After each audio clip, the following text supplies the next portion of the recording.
హరి ఓం. పరమేశ్వర స్వరూపైన సభకి నమస్కారం. మనం ప్రత్యేకించి మన రాష్ట్రంలో చాంద్రమానాన్ని పాటిస్తాం.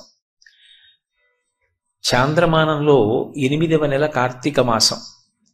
కృత్తికా నక్షత్రంతో పౌర్ణమి నాడు చంద్రుడు కూడి ఉన్నటువంటి నెల కనుక దీనికి కార్తీక మాసము అని పేరు. ఈ మాసానికి ఒక ప్రత్యేకత ఉంది. మిగిలిన మాసాల కన్నా చాలా భిన్నత్వంతో కూడుకుని ఉంటుంది. ఎందుచేత అంటే ఈ మాసము కేవలముగా భగవదారాధన ఒక్కటే కాదు, ఇందులో మనుష్య సంబంధాలకి కూడా విశేషమైనటువంటి ప్రాధాన్యత ఉంటుంది. ఒక తల్లి తండ్రి కడుపున పుట్టినటువంటి అన్నదమ్ములు అక్క చెల్లెళ్ల మధ్య ఉండవలసినటువంటి అనుబంధాలకి పెద్దపీట వేసి కొన్ని ప్రత్యేకమైనటువంటి తిథులు ఈ నెలలో నడుస్తాయి.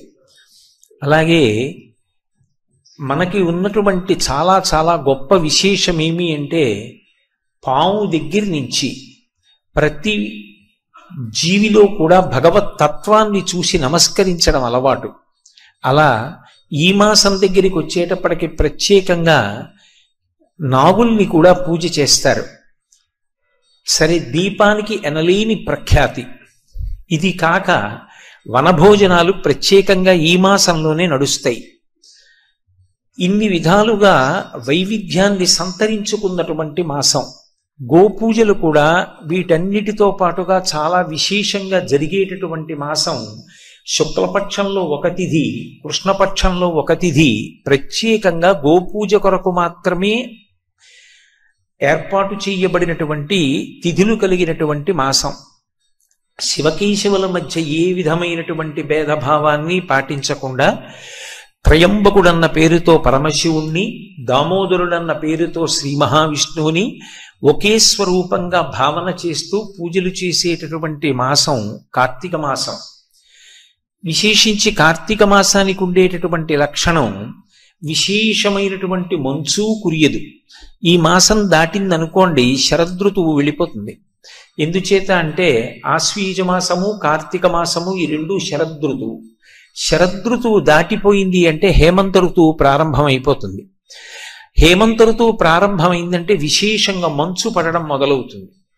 మంచు పడడం మొదలైంది అంటే అది జీవకోటికి ఆరోగ్యానికి అంత యోగ్యమైనది కాదు. అందరూ బ్రాహ్మీ ముహూర్తంలో లేచి అనుష్ఠానం చెయ్యడం కూడా అంత తేలికైనటువంటి విశేషం కాదు. గ్రీష్మ ఋతువు ఉందనుకోండి, విశేషమైనటువంటి తాపంతో ఉంటుంది. అందుకే అంత తాపంతో ఉండేటటువంటి కాలంలో భగవంతుని యందు మనసు నిలబెట్టి ఆరాధన చెయ్యడం కూడా అంత తేలిక కాదు. వర్ష ఋతువు ఉందనుకోండి, హోరున వర్షములు పడుతుంటే భగవదారాధన యందు మనసు నిలబెట్టడం, దేవాలయాలకి వెళ్ళడం, ప్రదక్షిణం చెయ్యడం, దీపాలు వెలిగించడం, అనేకమైనటువంటి పూజాదులను నిర్వర్తించడం సుసాధ్యమైనటువంటి విషయం కాదు. ప్రకృతి పరంగా ఆలోచించినప్పటికీ కూడా ఈ కార్తీక మాసంలో ఉన్నంత సౌలభ్యం, ఇప్పుడు ఉన్నటువంటి ఆనుకూల్యత మిగిలిన మాసములలో కనపడదు. ఇది శరదృతువైనటువంటి కారణం చేత పండు వెన్నెల కురుస్తూ ఉంటుంది. చంద్రుడు పరమ ఆహ్లాదకరంగా ప్రకాశిస్తూ ఉంటాడు. ఆకాశమంతా చిన్న చిన్న తెల్లటి దూది పింజల వంటి మబ్బులతో నిండి ఉండి ప్రస్ఫుటమైనటువంటి కాంతి భూమి అంతటా కూడా ప్రసరించి ఉంటుంది. ఈ కాలంలో ప్రత్యేకించి రాత్రుల యొక్క నిడివి ఎక్కువగా ఉంటుంది, పగలు యొక్క నిడివి తక్కువగా ఉంటుంది. అందరూ కూడా ఉపాసన చెయ్యడానికి యోగ్యమైనటువంటి కాలం. మనకి ఋషులు దార్శనికులు. మనందరం కూడా ఋషులకు రుణపడిపోయాం.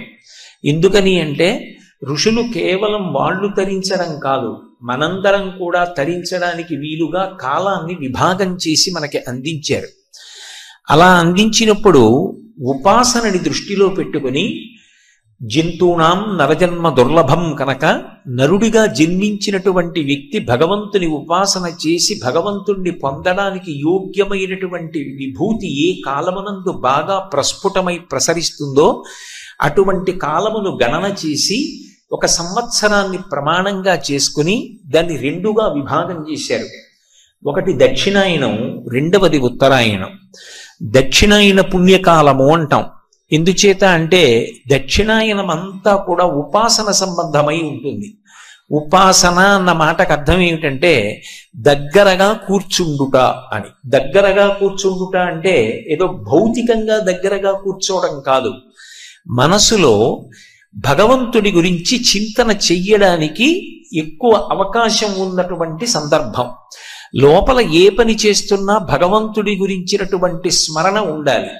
ఏది జరుగుతుండనివ్వండి, అది భగవంతుడితో ముడిపడాలి. శంకర భగవత్పాదులు సౌందర్యలహరి చేస్తూ జపో జల్ప శిల్పం సకలమపి ముద్రా విరచన గతి ప్రాదక్షిణ్యా క్రమణమశనా ద్యౌతి విధి ప్రణామ సంవీశ సుఖమఖిలమాత్మార్పణ దృశా సపర్యా పర్యాయస్తభవతు ఎన్నే విలసితం అంటారు. ఒక మాట మాట్లాడుతున్నాను అనుకోండి, ఈ మాట మాట్లాడడానికి కావలసినటువంటి స్వరపీఠిక ఏ ఇతర ప్రాణుల యందు లేదు. కానీ మనుష్య జన్మ ఎత్తినటువంటి నాకు మాత్రమే పరమేశ్వరుడు అనుగ్రహించాడు. నేను మాట్లాడేటటువంటి మాట అందరి మనసులకు శాంతి కల్పించేదై ఉండాలి తప్ప నేను మాట్లాడేటటువంటి మాట ఇతరుల యొక్క మనసుకు వ్యగ్రత కల్పించేది కాకుండుగాక. ఈ అనుగ్రహాన్ని నాకు పరదేవత ఇచ్చింది కాబట్టి దీన్ని నేను ఎప్పుడూ సద్వినియోగం చేసుకుంటాను అని మాట మాట్లాడే ముందు కానీ మాట మాట్లాడిన తర్వాత కానీ మాట యొక్క గొప్పతనాన్ని తెలుసుకుని ఆ మాట మాట్లాడగలిగినటువంటి ప్రాణి 84 లక్షల జీవరాశులలో నరుడొక్కడేనని, అటువంటి నరుడిగా జన్మని పొందడానికి నాకంటూ ఒక ప్రత్యేకమైన పుణ్యం ఉందని తెలియకపోయినా భగవంతుని యొక్క నిర్హేతుక కృపాకటాక్ష వీక్షణము చేత మాత్రమే ఈ నరజన్మ లభించిందని, అటువంటి జన్మలో నాకు పరమేశ్వరుడు స్వరపీఠికి నిచ్చినందుకు కృతజ్ఞుడనై దాన్ని నేను దుర్వినియోగం చేయకుండా సర్వకాలములయందు కూడా దాన్ని సద్వినియోగం చేసుకుంటానని, పరదేవత ఇచ్చినటువంటి ఆ వైభవాన్ని ఆమె అనుగ్రహం కొరకే ఉపయోగించుకుంటానని నిరంతరం భావన చెయ్యడానికి పూజామందిరంతో సందర్భం ఉండదు. ఎప్పుడూ పూజామందిరంలోనే కూర్చోవలసినటువంటి అవసరం ఉండదు. ఏ మాట మాట్లాడవలసిన అవసరం వచ్చినా ఆ మాట మాట్లాడడానికి శక్తినిచ్చినటువంటి పరదేవతని స్మరించి కృతజ్ఞతని ఆవిష్కరించడానికి మనసులో సంస్కృతి, ఆ ఆర్ద్రమైనటువంటి భావన ఉంటే చాలు. అదిగో అది ఉపాసన. ఏది చేస్తున్నా మనసులో భగవంతుడు స్మరణలోకి రావడం. పానీయంబులు త్రావుచున్ కుడుచుచున్ భాషించుచున్ హాసలీలా నిద్రాదులు చేయుచున్ తిరుగుచున్ లక్షించుచున్ సంతత శ్రీనారాయణ పాద పద్మయుగళీ చింతామృతాస్వాద సంధానుండై మరచన్ సురారిసుతుడే తద్విశ్వమున్ భూవరా అంటారు పోతన గారు భాగవతంలో. ప్రహ్లాదుడు ఏది పైకి చేస్తున్నా లోపల భగవంతుని యొక్క దర్శనాన్ని పొందుతూ పరమ ఆనందాన్ని పొందుతుండేవాడు. అలా ఉపాసన చెయ్యాలి అంటే మనసు నిలబడాలి. అన్నిటికన్నా ప్రధానం మనసు. అది ఇంద్రియములను యాంత్రీకరణ చేసి ఎక్కడికో వెళ్ళిపోతుంది. ఒక పూజ మొదలు పెట్టాననుకోండి, ఓం నిధనపతయే నమః అన్నప్పుడు ఉంటుంది, ఓం నిధనపతాంతికాయ నమః అనేటప్పటికి ఎక్కడికో వెళ్ళిపోతుంది. చేతిని యాంత్రీకరిస్తుంది, నోటిని యాంత్రీకరిస్తుంది, నోరు నామం చెప్తుంది, చేయి పట్టుకెళ్ళి పువ్వులు భగవంతుని యొక్క పాదముల యందు సమర్పిస్తుంటుంది. ఈశ్వరుడు అంటాడు, నాకు ఇవన్నీ అక్కర్లేదు, ఈ పదార్థములన్నిటినీ నేనే సృజించాను, నువ్వు కొత్తగా తెచ్చేది లేదు, నేను సృజించినది నాకు ఇస్తున్నావు. నీ శరీరాన్ని కూడా నువ్వు సృజించుకోలేదు. 7 ధాతువులతో చర్మము, రక్తము, మాంసము, కొవ్వు, అస్థి, శుక్ల, మేధ అనబడేటటువంటి 7 పదార్థములతో దాన్ని నేనే తయారు చేశాను. నాకు కావలసింది నీ మనసు నా పాదముల దగ్గర పెట్టు. నువ్వెవరన్నది నాకు అనవసరం. నరత్వం, దేవత్వం, నగవన మృగత్వం, మశకత, పశుత్వం, కీటత్వం భవతు విహగత్వాది జననం సదాత్వత్ పాదాబ్జ స్మరణ పరమానందలహరీ విహారాసక్తం చేద్రూదయమిహ కింతేన వపుషా అంటారు శంకర భగవత్పాదులు. శరీరంతో సంబంధం లేదు. మనసు భగవంతుని దగ్గర పెట్టగలిగినటువంటి ప్రాణి ఏదైనా తరించింది. ఒక్కొక్కసారి మనుష్య జన్మ కాకపోయినా తరించిన ఉన్నాయి. ఏ వేదంబు పఠించలూత భుజగంబే శాస్త్రముల్ సూచే తానే విద్యాభ్యాసమునర్చె కరి చించే మంత్రమోహించే బోధావిర్భావ నిధానముల్ చదువులయ్యా కాదు మీ పాద సంసేవాసక్తియ కాక జంతుతతికిన్ శ్రీకాళహస్తీశ్వర అంటాడు దూర్జటి. ఒక సాలెపురుగు, ఒక ఏనుగు, ఒక పాము తరించాయి. ఒక కొండ నరత్వం దేవత్వం నగవన మృగత్వం మశకత పశుత్వం కీటత్వం భవతు విహగత్వాది జననం అని శంకరులు అన్నట్టుగా ఒక కొండ అయితేనే భద్రాద్రి తపస్సు చేసి రామచంద్రమూర్తిని తన శిరస్సు మీద నిలబెట్టుకోగలిగింది. వామాంకస్థిత జానకీ పరిలసత్కోదండ దండంకరీ చక్రం చోర్ధ్వకరీడ బాహుయుగళే శంఖం శరం దక్షిణి బిభ్రాణం జలజాతపత్రనయనం భద్రాద్రి మూర్ధ్ని స్థితం కేయూరాది విభూషితం రఘుపతిం సౌమిత్రియుక్తం భజే. ఆ భద్రాచలం ఎంత గొప్పదైంది, వెంకటాచలం ఎంత గొప్పదైంది, శ్రీశైలం ఎంత గొప్పదైంది. పర్వతములైతే మాత్రం అవి భగవంతుణ్ణి తమ శిరస్సును దాల్చి తరించాయి. మనస్సు భగవంతుని యందు నిలబెట్టడానికి యోగ్యమైనటువంటి కాలాన్ని ఋషులు గణన చేసి దాన్ని బ్రాహ్మీ ముహూర్తము అని నిర్ణయం చేశారు. బ్రాహ్మీ ముహూర్తము అంటే సూర్యోదయానికి ముందు ఉండేటటువంటి కాలం. సూర్యోదయం నుంచి 88 నిమిషాల ముందున్న కాలాన్ని బ్రాహ్మీ ముహూర్తం ఉండేటటువంటి కాలము అని పిలుస్తారు. అది భగవదారాధనకు అత్యంత ఉపయుక్తమైనటువంటి కాలం. ఆ సమయంలో భగవంతుని యందు మనసు నిలబెట్టడం తేలిక. ఒక రోజుకి సూర్యోదయానికి ముందు 88 నిమిషములు ఎలా అరుణోదయంతో కలిపి భగవదారాధనకు యోగ్యమవుతుందో అలా ఒక సంవత్సరాన్ని ప్రమాణంగా తీసుకుంటే అందులో బ్రాహ్మీ ముహూర్తముగా పరిగణింపబడేటటువంటిది ఆశ్వీజ మాసం. అందుకే తమోగుణం విరిగిపోవడానికి దేవీ నవరాత్రులతో ఉపాసన ప్రారంభమవుతుంది. తర్వాత వచ్చేటటువంటి మాసం కార్తీక మాసం. కార్తీక మాసం దగ్గరికి వచ్చేటప్పటికీ అగ్ని సంబంధమైనటువంటి ఆరాధన చాలా విశేషంగా ఉంటుంది. ఎందుచేట అంటే కృత్తికా నక్షత్రంతో చంద్రుడు కూడేటటువంటి మాసం. కృత్తిక అగ్ని సంబంధమైనటువంటి నక్షత్రం. ఈ నెల అంతా కూడా అగ్ని సంబంధంగానే ఉంటుంది. అందుకే అసలు ఆశ్వీజ మాసం యొక్క చిట్ట చివరి రోజైనటువంటి అమావాస్య నాడు దీపావళి, ఆవళి అంటే వరుస, దీపముల యొక్క సమాహారంగా పండగ ప్రారంభమవుతుంది. ఇంకా ఆ తరువాత కార్తీక మాసం అంతా కూడా దీపము యొక్క ఆరాధన. ఒక్క విషయాన్ని మీరు బాగా గమనించవలసి ఉంటుంది. అసలు సనాతన ధర్మం అగ్ని ఆరాధన మీద ఆధారపడింది. మిగిలిన ధర్మములకు సనాతన ధర్మములకు ఒక ప్రత్యేకమైనటువంటి వ్యత్యాసం ఉన్నది. ఇక్కడ ధర్మచక్రం దేనిని ఆధారం చేసుకుని తిరుగుతుంది అంటే అగ్నిని ఆధారం చేసుకుని తిరుగుతుంది. అందుకే లింగ పురాణంలో వ్యాస భగవానుడు అగ్నిహోత్రుడు గురించి మాట్లాడుతూ ఒక మాట అంటాడు. హవ్యం వహతి దేవానాం కవ్యం కవ్యాసినామపి పాకంచ కురుతే వహ్ని శంకరస్యైవ శాసనాత్ అంటాడు. ఆయన హవ్యవాహనుడై మనం దేవతలకి హవిస్సునిస్తే స్వాహ అంటూ వేసినటువంటి పదార్థాన్ని అగ్నిహోత్రుడు తీసుకెళ్లి దేవతలకు ఇస్తాడు. దేవతలు మనం ఇచ్చినటువంటి పదార్థాన్ని తిని వాళ్ళు సంతోషించి వర్షం కురిపిస్తారు. వర్షం కురిపిస్తే పాడి పంట కలుగుతుంది. భాగవతం దశమ స్కంధంలో అంటారు, ఎప్పుడైనా వర్షం కురిసిందనుకోండి దానివల్ల సమృద్ధిగా పంట కలుగుతుంది. అందుకే మఖము చేయ వజ్రి వెలి సంతసించును, వజ్రి సంతసింప వాన కురియు, వాన కురిసి గసవు వసుమతిపై పెరుగు, గసవు మీ సిధీను గణము బ్రతుకు. మనం యజ్ఞం చేస్తే హవిస్సు దేవతలు తింటారు, దేవతలు తిని సంతోషిస్తే వర్షం కురిపిస్తారు, వర్షం కురిపిస్తే పాడి పంట, పాడి పంట ఉంటే మనం సమృద్ధిగా ఉంటాం. మనమే కాదు, శం ద్విపదే శం చతుష్పదే, 4 కాళ్ళున్న ప్రాణుల దగ్గర నుంచి అందరూ సంతోషంగా ఉంటారు. మనం సంతోషంగా ఉంటే మళ్ళీ యజ్ఞం చేస్తాం, మళ్ళీ యజ్ఞం చేస్తే దేవతలకి మళ్ళీ హవిస్సు అందుతుంది, మళ్ళీ సంతోషిస్తే మళ్ళీ వేళ పట్టున వర్షం కురిపిస్తారు కురవవలసిన సమయంలో. అప్పుడు మళ్ళీ పాడి పంట వృద్ధిలోకి వస్తాయి. అదొక ధర్మచక్రం. అలాగే పితృదేవతలకి కవ్యం ఇవ్వాలంటే అగ్నిహోత్రుడి ద్వారా ఇస్తారు. ఇంట్లో ఆహారాన్ని పచనం చేసుకోవాలంటే అగ్నిని ఆరాధన చేసుకుని చేస్తారు. తెల్లవారి లేచినదాదిగా అగ్నిని ఆరాధించడము ప్రధానమైనటువంటి జాతి ఏది అంటే సనాతన ధర్మమును నమ్మినటువంటి వాళ్ళ యొక్క లక్షణం. అందుకే ఇక్కడ ప్రధానమైన ఆచారము దేని మీద ఆధారపడుతుంది అంటే అగ్ని ఆరాధన మీద ఆధారపడుతుంది.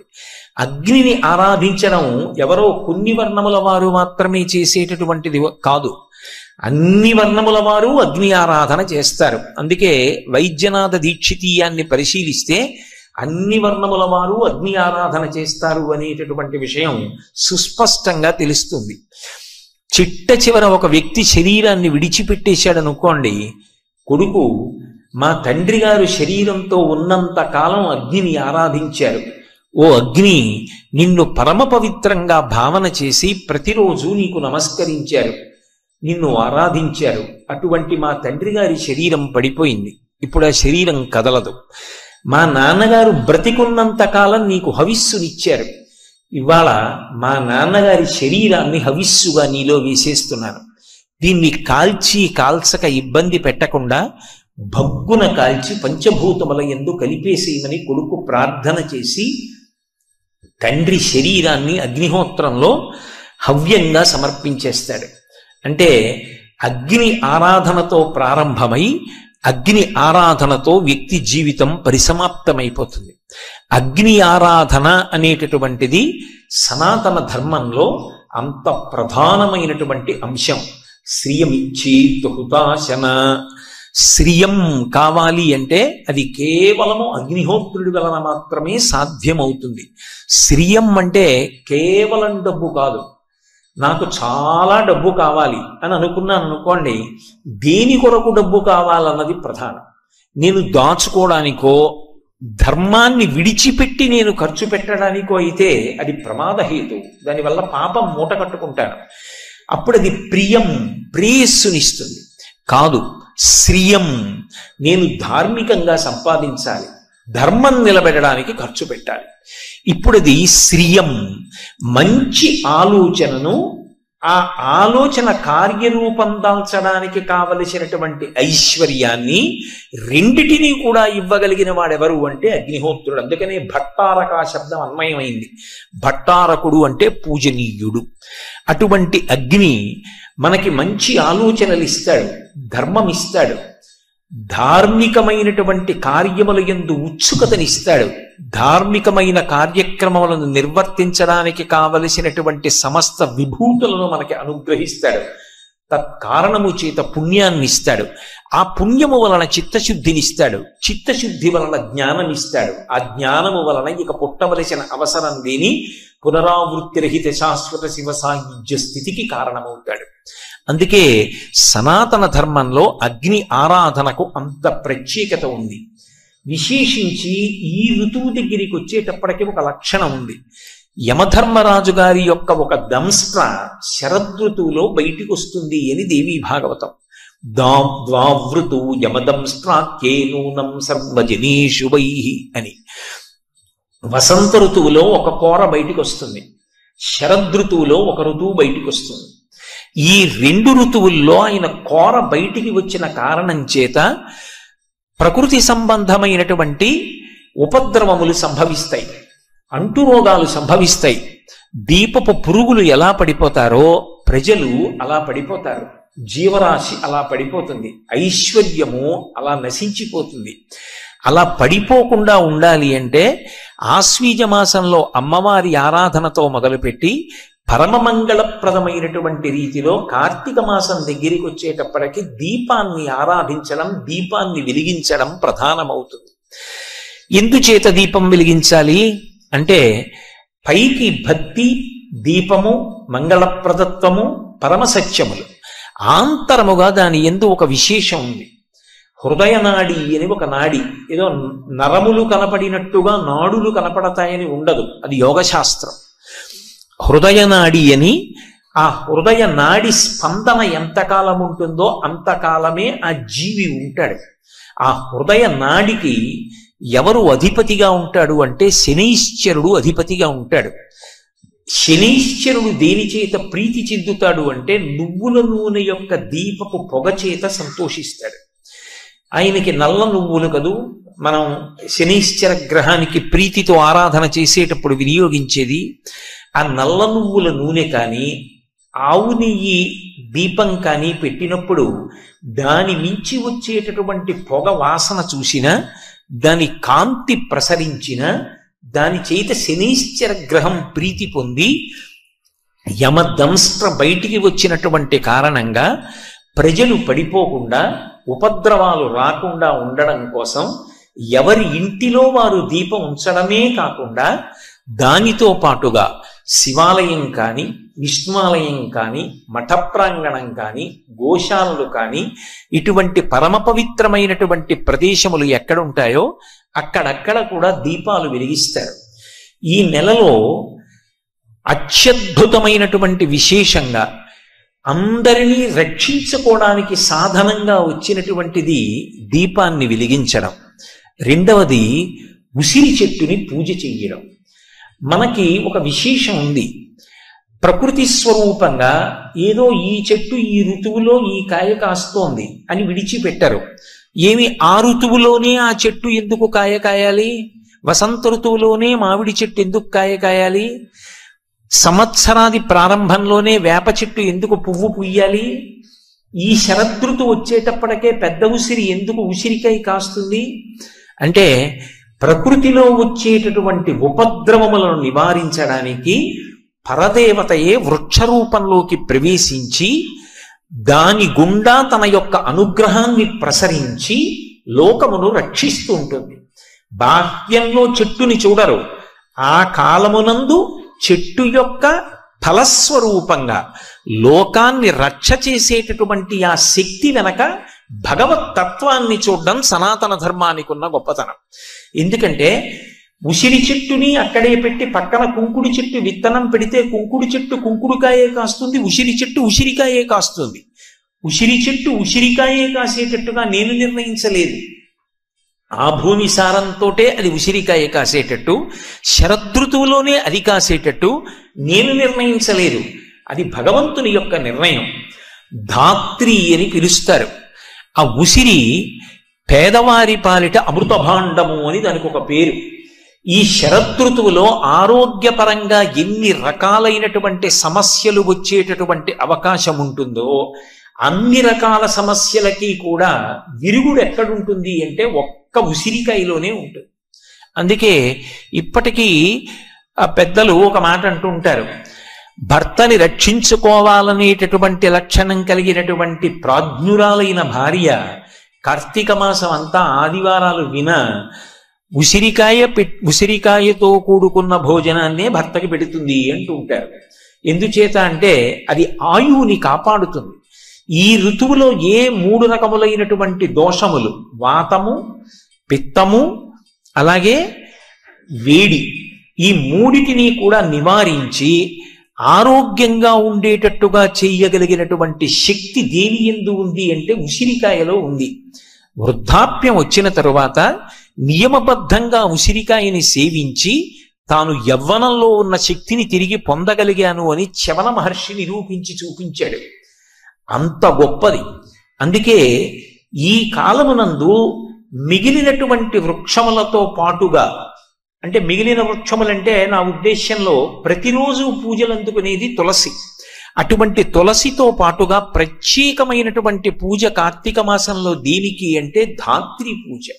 ఉసిరికి పూజ చేస్తారు. ఉసిరికి చేసేటటువంటి పూజ కూడా సామాన్యంగా ఉండదు.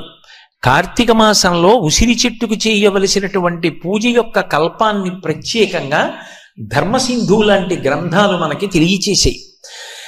ఉసిరి చెట్టు ఎక్కడ ఉంటుందో అక్కడికి వెళ్ళి ఆ ఉసిరి చెట్టు దగ్గర నిలబడి దాని యొక్క మొదట్లో ఇంత పసుపో కుంకుమో అక్షతలో సమర్పించి ఉసిరి చెట్టుని ప్రార్థన చేస్తూ కొన్ని మాటలు చెప్తారు.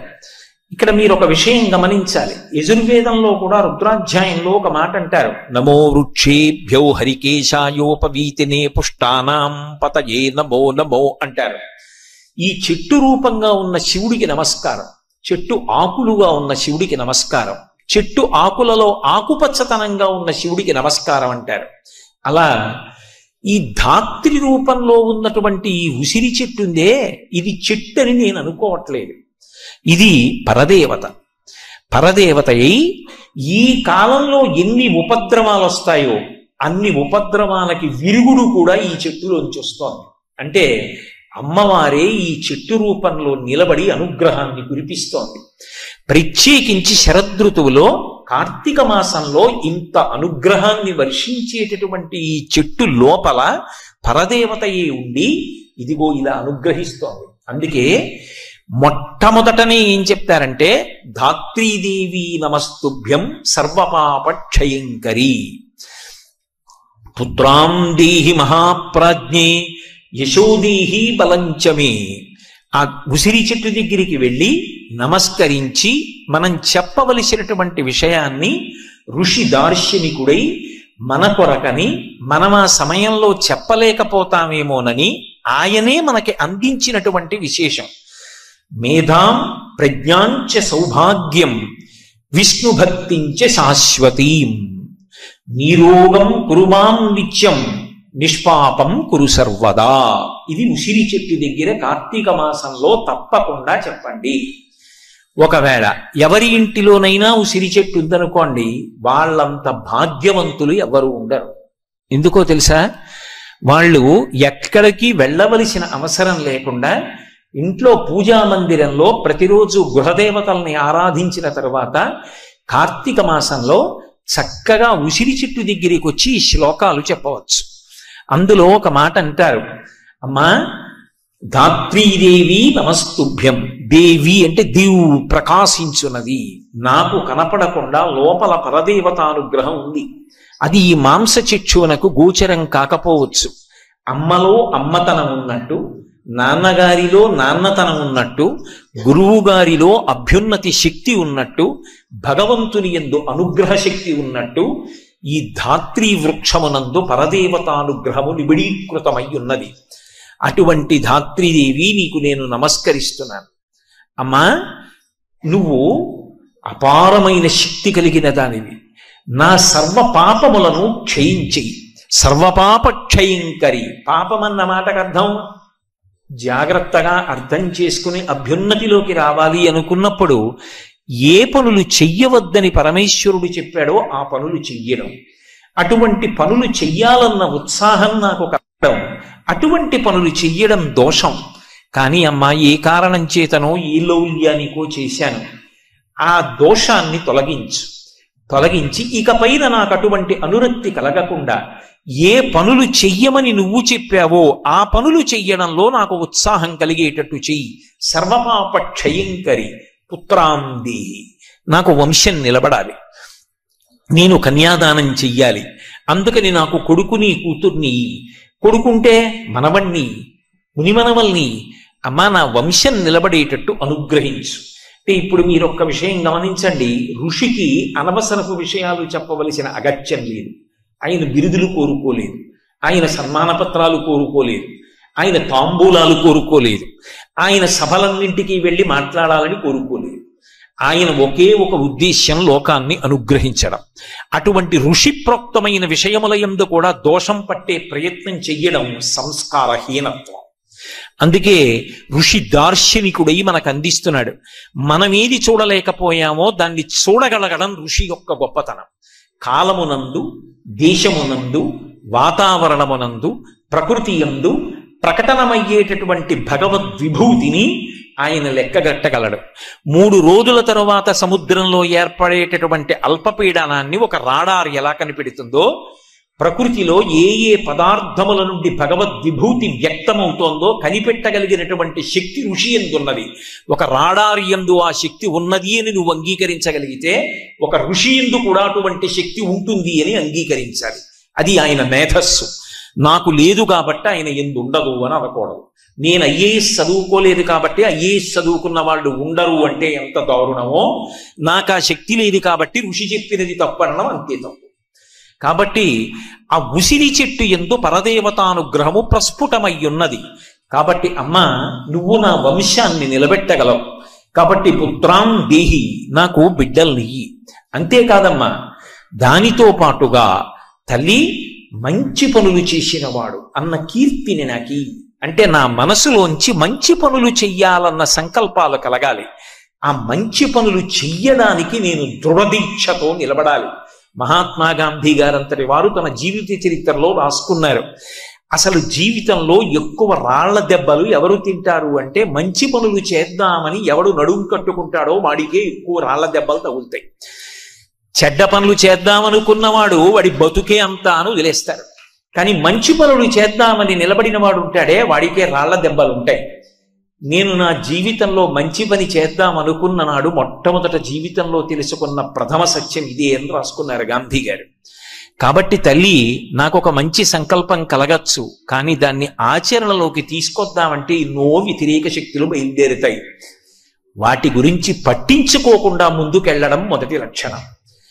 పట్టించుకోకుండా ముందుకెళ్ళి మంచికి నిలబడగలిగినటువంటి ధృతి, నిలబడి కీర్తివంతుడు కావడం నీ అనుగ్రహం చేత కలగాలి. లేకపోతే నాకెందుకు ఈ గొడవంతా అని వదిలిపెట్టేయచ్చు. అలా వదిలిపెట్టేయకుండా నిలబడగలిగినటువంటి ధృతిని నాకి, ఆ కీర్తిని నాకి, వాడిలా బ్రతకండి అని మా ఇంట్లో వాళ్ళు చెప్పుకోవాలి. అమ్మా, నన్ను అటువంటి యశో విరాజితుడి చెయ్యి. అంతేకాదు, ప్రజ్ఞాం మేధాంచ సౌభాగ్యం, నాకు ప్రజ్ఞని, మేధస్సుని, సౌభాగ్యాన్ని, అన్నిటికన్నా అమ్మా నాకు విష్ణు భక్తించ శాశ్వతి, శాశ్వతమైనటువంటి విష్ణు భక్తిని నాకు అనుగ్రహించు. తల్లి, నీరోగం కురుమాం నిత్యం, నా శరీరము రోగము లేకుండా ఉండేటట్టుగా చూడు. శరీరమునకు రోగం ఉండకూడదు, మనసుకి నిరుత్సాహం ఉండకూడదు. ఎంత ఆరోగ్యవంతమైన శరీరం కానివ్వండి, మంచి శ్రేష్టమైన ఆహారం తింటాను, ప్రతిరోజు 1 గంట సేపు వ్యాయామం చేస్తాను, ఆరోగ్యంతో ఉంటాను. ఏం చేస్తావు ఆ ఆరోగ్యవంతమైన శరీరంతో? ఏమీ చెయ్యను, ఇంట్లో కూర్చుంటాను. ఏవో అక్కర్లేని కబుర్లన్నీ మాట్లాడుతూ ఉంటాను. ఇప్పుడు ఆ శరీరం వల్ల ఎవరికి ఉపయోగం? సమాజానికి ఏమిటి ఉపయోగం? ఇంకొకడు ఉన్నాడు, శరీరం దేనికి సహకరించదు, కానీ ఆయన మనసుకి మాత్రం ఉత్సాహం ఉంది. అలా డేకుతోనో పాకుతోనో ఏదో ఒక మంచి పని చేస్తుంటాడు. మనసు జవంతో ఉండి ఉత్సాహంతో ఉండి శరీరం సహకరించకపోయినా తగినన్ని పనులు చేయలేడు. శరీరం మంచి ఆరోగ్యంగా ఉండి మనసు ఉత్సాహంతో సత్సంకల్పములతో లేకపోయినా సమాజములకు హితం ఉండదు. అందుకే మనసు ఉత్సాహంతో ఉండాలి, శరీరము ఆరోగ్యంతో ఉండాలి. అమ్మా, ఇవి నువ్వు నాకు అనుగ్రహించు. ఎవరిని అడుగుతున్నారు? ఉసిరి చెట్టును అడుగుతున్నారు. ఉసిరి చెట్టును అడిగి 108 నామాలో సహస్రనామాలో సాధారణంగా దేవతలకి చెప్తారు. కానీ ఉసిరి చెట్టు దగ్గరికి వెళ్ళి నిలబడినప్పుడు కూర్చుని చెప్పాలని కూడా నియమం లేదు. 21 నామములు చెప్పాలి. ధాత్రీ నమః, కాంత్యై నమః, శాంత్యై నమః, మేధాయై నమః, కళ్యాణ్యై నమః, విష్ణుపత్న్యై నమః, మహాలక్ష్మీ నమః, ప్రకృత్యై నమః, కమలాయై నమః, రమాయై నమః, అభ్ధిసంభవాయై నమః, పద్మసంభవాయై నమః, సావిత్ర్యై నమః, గాయత్ర్యై నమః, విశ్వరూపాయై నమః, సుధృత్యై నమః. ఇటువంటివి 21 నామాలు ఉన్నాయి. ఆ 21 నామములు చెప్పి 8 ప్రదక్షిణములు చెయ్యాలి. ఒక ప్రదక్షిణం కాదు, 8 సార్లు ప్రదక్షిణం చెయ్యాలి. కార్తీక మాసం మొత్తం మీద ఒక్కసారైనా నువ్వు ఉసిరి చెట్టుకి 8 దీపములుంచు అన్నారు. ఏమిటి 8 దీపములు అంటే? 8 దిక్కుల యందు 8 దీపములు పెట్టాలి. 8 దీపముల మధ్యలో వెలుగుతూ ఉంటుంది ఆ ఉసిరి చెట్టు. అంటే అష్టదిక్పాలకుల చేత సేవింపబడుతున్నటువంటి పరదేవతా స్వరూపంగా నీవు నమస్కరిస్తే, అటువంటి సంస్కారము మన యందు నిలబడితే, ఆ ఋతువునందు ప్రకృతి శక్తి స్వరూపిణి అయినటువంటి ఆ తల్లియే అనుగ్రహించగలదు కనుక మనందరినీ కూడా కాపాడుతుందని 8 దిక్కుల 8 దీపములుంచి, దీపపు సమ్మె మీద కొద్దిగా పసుపో కుంకమో అక్షతలో వేసి 8 దిక్కులా వెలుగుతున్నటువంటి దీపముల మధ్య ఉన్నటువంటి ఉసిరి చెట్టుకి నమస్కరిస్తారు. ఇది ధాత్రి పూజ అని ప్రత్యేకంగా కార్తీక మాసంలో అమ్మవారి యొక్క అనుగ్రహ విశేషం ద్వారా తమని తామును రక్షించుకోవడానికి చేస్తారు. అగ్ని ఆరాధన విశేషంగా ఉండేటటువంటి మాసం కనుక ఒక్క కార్తీక మాసం దగ్గరికి వచ్చేటప్పటికీ అనేక రకములైనటువంటి దీపములు ఉంచుతారు. తత్వతః ఎక్కడ దీపం పెట్టినా దీపానికి ఉండేటటువంటి లక్షణం ఒక్కటే, కానీ అది ఎక్కడ పెట్టబడింది అనేటటువంటి దాన్ని బట్టి ఆ దీపానికి ఒక పేరు వస్తుంది. ఉదాహరణకి మీరు ఏదో ఒక కార్యాన్ని సంకల్పం చేసి ఆసమాప్త పర్యంతం ఈ కార్యక్రమం ప్రారంభం చేస్తున్నాం, ఇది పూర్తయిపోయి పూర్ణాహుతి అయిపోయే వరకు ఈ దీపం ఇలాగే వెలుగుతూ ఉండాలని సంకల్పం చేస్తున్నాను అంటే ఇది పరబ్రహ్మస్వరూపమై విఘ్నములు లేకుండా నన్ను కాపాడాలి అని ఒక జ్యోతిని వెలిగించారనుకోండి, దాన్ని నందాదీపము అంటారు, అఖండ దీపము అంటారు. తిరుమల క్షేత్రంలో వెంకటేశ్వర స్వామి వారి సన్నిధానంలో ఆయన పద్మపీఠం మీద నిలబడినప్పుడు చతుర్ముఖ బ్రహ్మగారు మొట్టమొదట ఆ దేవాలయంలో ఆనందనిలయ విమానంలో అఖండ దీపం వెలిగించాడు. ఆనాటి నుంచి ఈనాటికి ఏనాటికి ఆ అఖండ దీపం అలాగే వెలుగుతూ ఉంటుంది. అది అఖండ దీపం. అలాగే ఒక కార్యక్రమం చేసేటప్పుడు ఇది ఈ కార్యక్రమ ఆసమాప్త పర్యంతం వెలగాలి అని వెలిగించారనుకోండి, దాన్ని అఖండ దీపం అంటారు లేదా నందాదీపము అంటారు. అలాగే తులసి కోట దగ్గరికి తీసుకెళ్ళి ఇంట్లో పెరట్లో బోల్డ్ అన్ని తులసి చెట్లు ఉన్నాయి, లేకపోతే ఒక తులసి కోట ఉంది, అక్కడ ఒక దీపం ఉంచారనుకోండి, దాన్ని బృందావన దీపము అంటారు. పూజా మందిరంలో వెలిగించారనుకోండి అర్చనా దీపము అంటారు.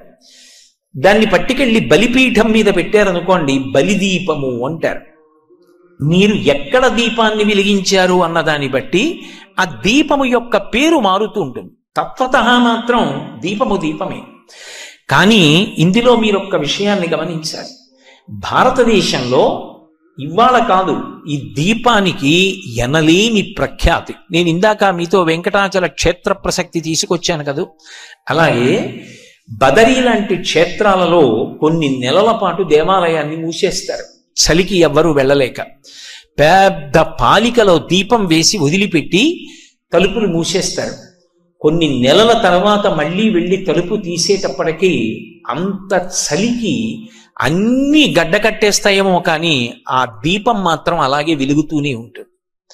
అంటే ఈ దేశంలో భగవంతుని యొక్క ఆస్తిక్యాన్ని, ఆయన ఉన్నాడనేటటువంటి పరమ సత్యాన్ని నిరూపణం చేస్తూ నిలబడినది ఏది అంటే ఆ జ్యోతిస్వరూపం. అందుకే పరబ్రహ్మాన్ని జ్యోతిగా కీర్తిస్తారు, గురువుని జ్యోతిగా కీర్తిస్తారు. మా ఇంట దీపం వెలిగించాడండి అంటారు.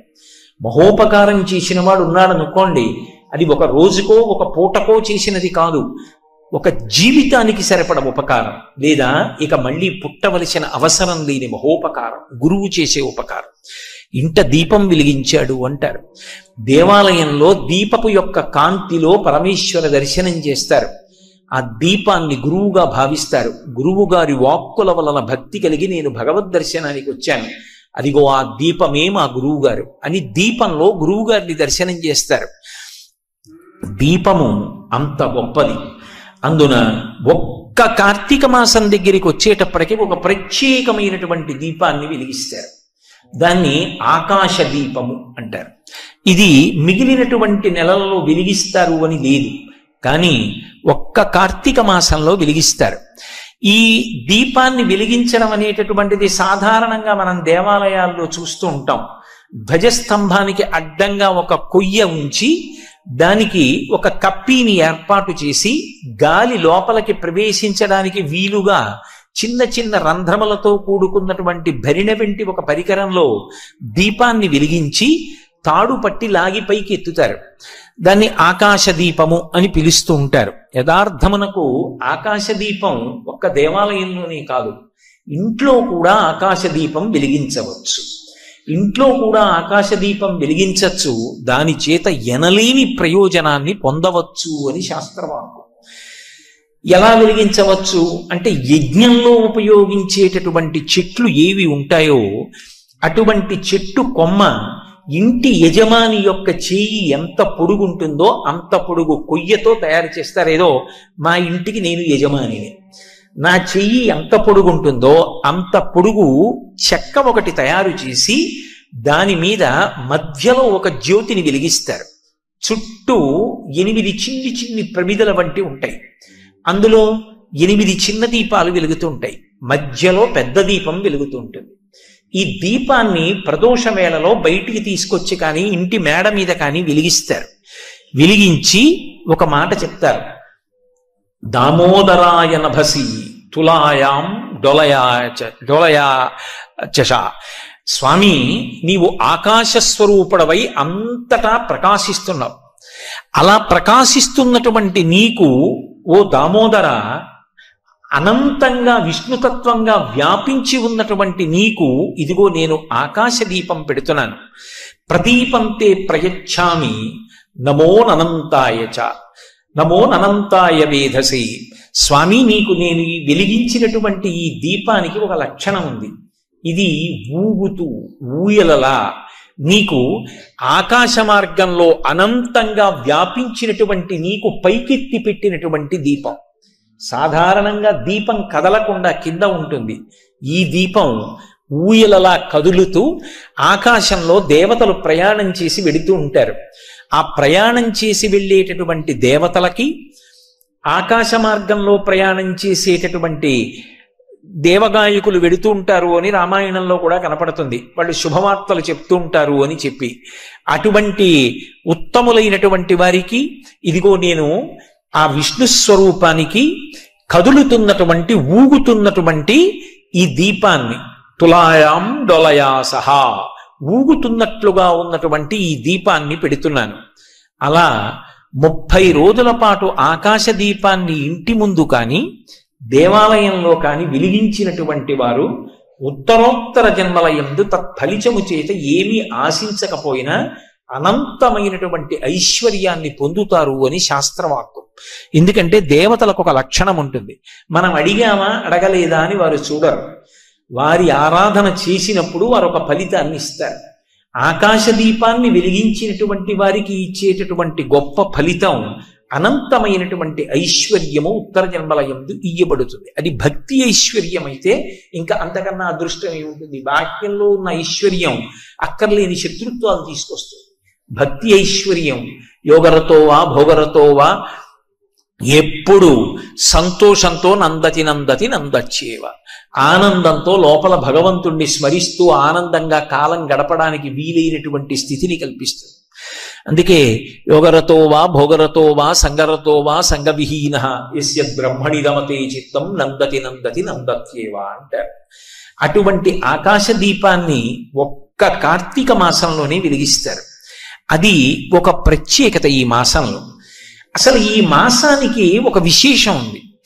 అత్యంత తేలికైనటువంటి మార్గంతో భగవంతుణ్ణి ఆరాధించడం, లోకాన్ని కాపాడడం రెండింటినీ కార్తీక మాసంలో సమన్వయం చేశారు. కేవలం దీపం వెలిగించడం ద్వారా భగవంతుని యొక్క అనుగ్రహానికి పాత్రులు కావడం, లోకాన్నంతటినీ కూడా ఉపద్రవాల నుంచి కాపాడడం, చల్లతనం పెరుగుతున్న కాలం కాబట్టి లోకానికి క్షేమకరమైనటువంటి వేడిని పంచిపెట్టడం. ఇంతే కాదు, ఈ మాసంలోనే కార్తీక పౌర్ణమి నాడు వెలిగించేటటువంటి దీపం చేత నరుడు మిగిలినటువంటి సమస్త ప్రాణికోటికి ఉపకారం చేస్తాడు. ఎందుకంటే కార్తీక పౌర్ణమి నాడు గుత్తి దీపాలు వెలిగిస్తారు. 365 ఒత్తులు గుత్తి చేసి దాన్ని బూంది ఒత్తి అని పిలుస్తూ ఉంటారు. గుత్తి చేసి వెలిగిస్తారు. ఇంట దీపం వెలగకుండా ఒక్కరోజు కూడా ఉండకూడదు. ఏ కారణం చేతనైనా ఇంట దీపం లేకుండా ఇల్లు తాళం వేసి ఉన్నటువంటి దోషం పరిహరింపబడడానికి 365 ఒత్తులు, అంటే ఒక రోజుకి సిద్ధపడిన వాడిని 365 రోజులు ఇల్లు తాళం వేసి దీపం లేకుండా వెళ్ళిపోవడానికి సిద్ధపడగలిగినటువంటి మనస్తత్వం ఉన్నవాడిని కాబట్టి తద్దోషాన్ని ఉపశమింపజేయడానికి పరమాత్మ నీ కృపచేత అనుగ్రహించు. అజ్ఞానినా మయా దోషాన్ అశేషాన్ విహితాన్ హరి క్షమస్సత్వం క్షమస్వత్వం శేషశైల శిఖామణి. అందుకని ఇదిగో ఈ దీపం వెలిగిస్తున్నాను.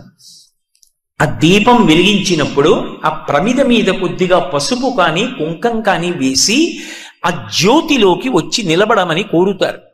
త్రయంబకమావాహయామి అంటారు. ఓ త్రయంబకుడా నువ్వు రా, లేదు దామోదరమావాహయామి, ఓ దామోదరుడా నువ్వు రా అంటారు. వాళ్ళిద్దరిలో అంటే ఇద్దరుగా ప్రకాశించే ఒక్కడు. నిజానికి ఉన్నది ఒకటే తత్వం. నువ్వు శివుడిని పిలువు, అభ్యంతరం లేదు. విష్ణువుని పిలువు, అభ్యంతరం లేదు. వచ్చి ఈ జ్యోతిలోకి ప్రవేశించు. ప్రవేశించి ఏం చెయ్యాలి? కీటాపతంగాహమశకాశ్చ వృక్షా జలే స్థలే ఏ నివసంతి జీవాః దృష్ట్వా ప్రదీపం నచ జన్మభాగినః. ఈ లోకంలో కీటాహ అనేకమైనటువంటి పురుగులున్నాయి, పతంగాహ రెక్కలు కలిగినటువంటి పురుగులున్నాయి. అలాగే జలే స్థలే ఏ నివసంతి జీవాహ అవి నీటిలో ఉంటాయి, భూమి మీద ఉంటాయి. అంతేకాదు వృక్షముల వంటి ఉన్నాయి, అవి కదలలేవు. తెల్లవారి లేస్తే మనకి ఆకుకూరలు ఇస్తున్నాయి, పువ్వులు ఇస్తున్నాయి. కిరణజన్య సంయోగ క్రియ ద్వారా సూర్య భగవానుడి నుంచి పొందినటువంటి శక్తితో పత్రహరితాన్ని తయారు చేసుకుని ఆకులలో ఆకుపచ్చతనాన్ని నింపుకుని దాని ద్వారా మనకి ఆహారాన్ని సమకూరుస్తున్నాయి. అయినా ఆ చెట్లకి తమకి తాము ఉపకారం చేసుకోగలిగినటువంటి శక్తి లేదు. అటువంటి చెట్లు అనుగ్రహింపబడుగాక. ఏ కారణం చేత? నేను వెలిగించిన ఈ దీపం ఉందే, ఈ దీపపు కాంతి ఎంత దూరం పడుతోందో, ఆ కాంతిలోకి ఏ ఏ ప్రాణులు వస్తున్నాయో అవి కీటాహ పతంగాహ వశకాశ్చ వృక్షాహ జలే స్థలే ఏ నివసంతి జీవాహ దృష్ట్వా ప్రదీపం నచ జన్మభాగినః. ఈ దీపపు కాంతి పడిన కారణం చేత ఇక అవి మళ్లీ పుట్టవలసినటువంటి అవసరాన్ని పోగొట్టుకొనుగాక. లేదా కొన్ని కోట్ల జన్మలు హీనోపాధులలో ఉండవలసినటువంటి ఉత్తమమైనటువంటి నరజన్మని పొంది భక్తితో తరించుగాక అని మిగిలిన ప్రాణులన్నిటినీ కూడా అభ్యుదయ పథంలోకి పంపడానికి యోగ్యమైనటువంటి పౌర్ణమి తిథి దీపం వెలిగించి ఈ మాట చెప్పగలిగినటువంటి అదృష్టం మనుష్యునకు ఇయ్యబడినటువంటి మాసం కార్తీక మాసం. అంటే ఈ నెలలో సమస్త ప్రాణులు కూడా అనుగ్రహింపబడతాయి దీపము ద్వారా. అంత గొప్ప మాసం. అయితే ఇందులో విశేషం ఏమిటంటే కేవలం ఏదో పుణ్యానికి సంబంధించినటువంటి విషయం ఒక్కటే నడవడం కాదు, మనుష్య సంబంధాలకి కూడా కార్తీక మాసం అంత పెద్ద పీట వేస్తుంది. కార్తీక మాసం ప్రారంభం పాడ్యమి, బలిపాడ్యమి శుక్లపక్షంలో. విధియ దగ్గరికి వచ్చేటప్పటికి అది యమ విధియ. సూర్య భగవానుడికి ఒక కొడుకు, ఒక కూతురు. కొడుకు పేరు యమధర్మరాజు, కూతురి పేరు యమున. ఇద్దరికీ ఒక లక్షణం, ఇద్దరూ ముందుకెడతారు తప్ప వెనక్కి రారు. ఎందుకనంటే కాలస్వరూపుడు, ఆయనకి కాలుడు అని పేరు. ఆయన కాలంలో పడగొట్టవలసిన వాళ్ళని ఒక్క క్షణం ఆలస్యం లేకుండా పడగొడుతూ వెళ్ళిపోతూ ఉంటాడు. యమున ముందుకెడుతుంది తప్ప వెనక్కి రాదు. అదే గంగ అయితే దక్షిణ దిక్కుగా వెడుతున్నటువంటి గంగ వారణాసి దగ్గర మళ్ళీ ఉత్తరానికి తిరుగుతుంది. అందుకని కాశీగంగా కాశీగంగా అంటారు. కాశీగంగకి హరిద్వార గంగకి ఏమిటి తేడా అంటే దక్షిణ దిక్కు పెడుతున్నది, ఉత్తరానికి తిరిగింది కాశీలో. ఎన్ని జన్మలెత్తినా చిట్ట చివరికి ఈ శరీరం ఊరికి దక్షిణాన ఉన్నటువంటి శ్మశానంలో కాలిపోతోంది. కానీ ఏ జన్మలో ఉత్తర దిక్కుకి తిరిగి మృత్యుంజయుడైనటువంటి పరమశివుని వంక చూశాడో ఆ జన్మలో ఇక మళ్లీ పుట్టవలసిన అవసరం లేనటువంటి స్థితికి పునాది రాయి వేసుకుంటున్నాడు. గంగ అక్కడ ఉత్తరాభిముఖమైంది అంటే మనకి పాఠం నేర్పుతోంది. అందుకని కాశీగంగా కాశీగంగా అంటారు. యమున వెనక్కి రాదు, ముందుకు వెళ్ళిపోతుంది. కాలము ముందుకే వెడుతుంది తప్ప కాలం వెనక్కి రాదు ఇంకా. అందుకే మాకురు ధన జన యవ్వన గర్వం హరతి నిమేషత్కాల సర్వం మాయామయమిదమఖిలం హిత్వా బ్రహ్మపదం త్వం ప్రవిశ విదిత్వా అంటారు. కాలోహి బలవాన్ కర్త సతతం సుఖదుఃఖయో నరాణాం పరతంత్రాణం పుణ్య పాపానుయోగతః అని వ్యాస భగవానుడు దేవీ భాగవతంలో. కాలము పరమ బలవత్తరమైన స్వరూపం. ఆ కాలంలో ఎవరు ఏది అనుభవించాలని ఉంటే అది అనుభవించడమే తప్ప కాలమునకు ఎదురు తిరగగలిగినటువంటి వాడు ఉండడు. కాల కలయతామహం అంటాడు గీతాచార్యుడు. నేను కాలం రూపంలోనే అన్నిటినీ గణన చేస్తున్నాను అంటాడు.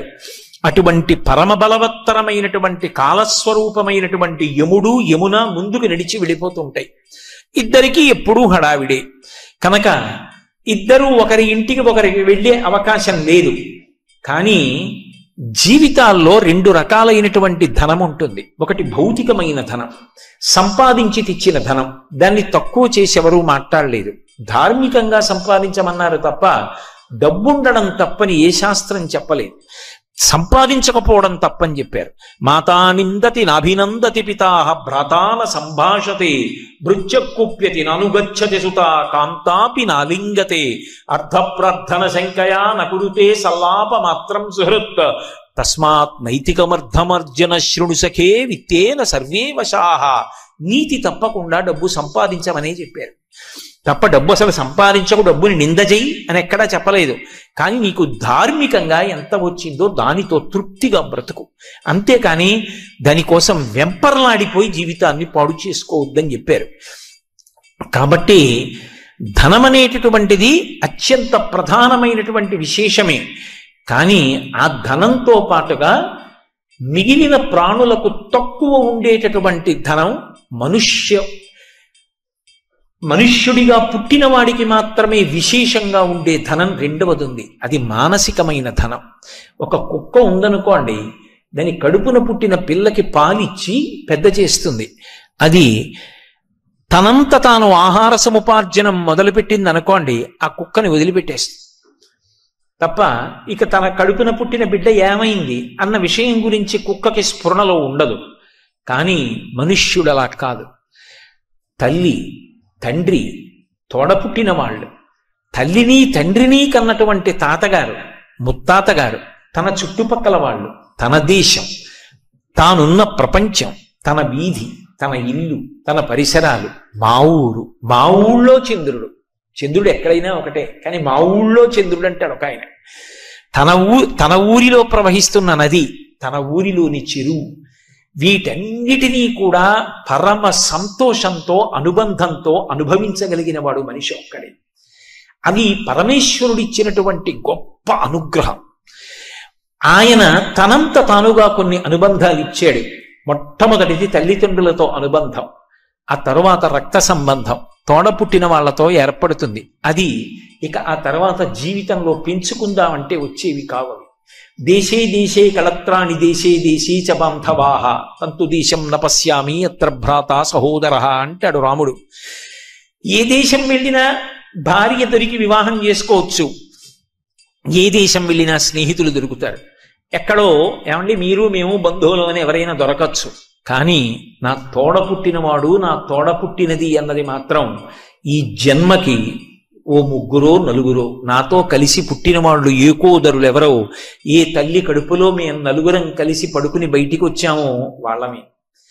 అది అపురూపమైన సంబంధం, అది రక్త సంబంధం. ఆ చెల్లికి అన్నయ్య అని పిలవడంలో ఎంత ప్రేమో. అసలు అన్నయ్య అన్నయ్య అన్నయ్య అన్నయ్య అని ఒకటికి 4 మాటలు అంటుంటే, ఇంటికి వచ్చినప్పుడు ఎవరు వచ్చారండి అని ఎవరో పక్క వాళ్ళు వస్తే మా అన్నయ్య అని చెప్పదు, ఇలా చెయ్యి పట్టుకుని మా అన్నయ్య అంటాడు. భాగవతంలో కూడా కంసుడు అంత దుర్మార్గుడై దేవకీదేవికి పుట్టిన సంతానాన్ని చంపడానికి వస్తే అన్నయ్య అన్నయ్య అని 4 మాటలంటే వదిలేస్తాడనుకుని అన్నవు నీవు చెల్లెలికి అని అన్న శమింపు మన్న తగదల్లుడు కాడిది మేనకోడలవు మన్నన చేయు మన్న విని మానిని చంపుట రాచపాడి కాదన్న సుకీర్తి వైమనగదన్న మహాత్ములు పోవు త్రోవ పోవన్న భవత్ సహోదరి కదన్న నిను శరణంబు వేడదన్ అంటూ ఏమీ లేకపోనివ్వండి, ఆ అనుబంధాలు అలా ఉంటాయి. ఇవాళ ఎవరో కడుపులో చేయి పెట్టి కిలికినట్టు అనిపించింది. దినపత్రికలో ఒక ఫోటో చూస్తే ఎవ్వరూ లేరిద్దరు అన్నదమ్ములు, కడుపేదవాళ్ళు. అన్నగారు చనిపోయాడు, తీసుకెళ్ళడానికి కూడా ఎవ్వరు లేరు. బిగిసిపోయిన శరీరాన్ని తమ్ముడు సైకిల్ మీద పెట్టుకుని తీసుకెళ్లి శ్మశానంలో అంత్యేష్టి చేశాడు. అది వాళ్ళిద్దరి మధ్య ఉన్న అనుబంధం. కలిసి పుట్టారు కనుక ఆ అనుబంధాలు మళ్ళీ రమ్మంటే వచ్చేవి కావు. మనంత మనం ప్రయత్నపూర్వకంగా, అది ఒక గొప్ప మానసిక ధనం. పడని విషయాలు ఎన్నో ఉండొచ్చు, పడే విషయాలు 1-2 ఉంటాయిగా. నీకు ఇష్టమైన దోసకాయ పప్పు చెల్లెలు వండితే చాలుగా, మీ బాల్యం తలుచుకొని మీరు నవ్వుకుంటూ ఒక్కరోజు గడపచ్చుగా. అక్క చెల్లెల దగ్గరికి వెళ్ళాలిగా, అన్నదమ్ముడు వచ్చాడని ఆవిడ మురిసిపోవాలిగా. నీకున్నంతలో ఒక 100 రూపాయల చీర చెల్లెలికి పెట్టి వస్తే ఆ కట్టుగా అన్నయ్య బాగుందా అంటే మురిసిపోవాలిగా నువ్వు. ఆ అనుబంధం మిగిలిన ప్రాణులకు లేదుగా, పరమేశ్వరుడు నాకేగా ఇచ్చాడు. దాన్ని వదులుకోవడం ఎంత అన్యాయం. ఒక తాతగా ఉన్నటువంటి వ్యక్తి జీవితంలో పరమేశ్వరుడిచ్చినటువంటి గొప్ప వరం మనవలతో ఆడుకోవడం. మనవలకి ప్రత్యేకించి 2వ సంవత్సరం నుంచి 6వ సంవత్సరం వచ్చే లోపల వాళ్ళు మాట్లాడే ముద్దు ముద్దు మాటలు, వాళ్ళని దగ్గర కూర్చోబెట్టుకుని తాతగారు చెప్పేటటువంటి కథలు, అవి విని మనవడు పొందేటటువంటి స్ఫూర్తికి తాతగారు దూరం అయిపోతే, తాతగారు అది కోల్పోతే, మీరు ఏ కారణమైనా చెప్పండి, మనవడు తాతగారి దగ్గర లేకపోతే ఈశ్వరుడి తప్ప నా తప్ప? ఆయన మనవణ్ణి ఇచ్చాడు, కారణం ఏదైనా కావచ్చు. కానీ ఆ మనవణ్ణి నా దగ్గర పెట్టుకోలేకపోవడం, ఆ మనవడితో మాట్లాడలేకపోవడం పెద్ద దురదృష్టం కదూ. అది మనిషి తప్పిదం. నీకు భగవంతుడిచ్చిన ఐశ్వర్యాన్ని నువ్వు గుర్తుపట్టలేకపోతున్నావు. పూర్వం ఏ పల్లెటూరు వెళ్ళినా పేరు పెట్టి పిలుచుకునేవారు కాదు.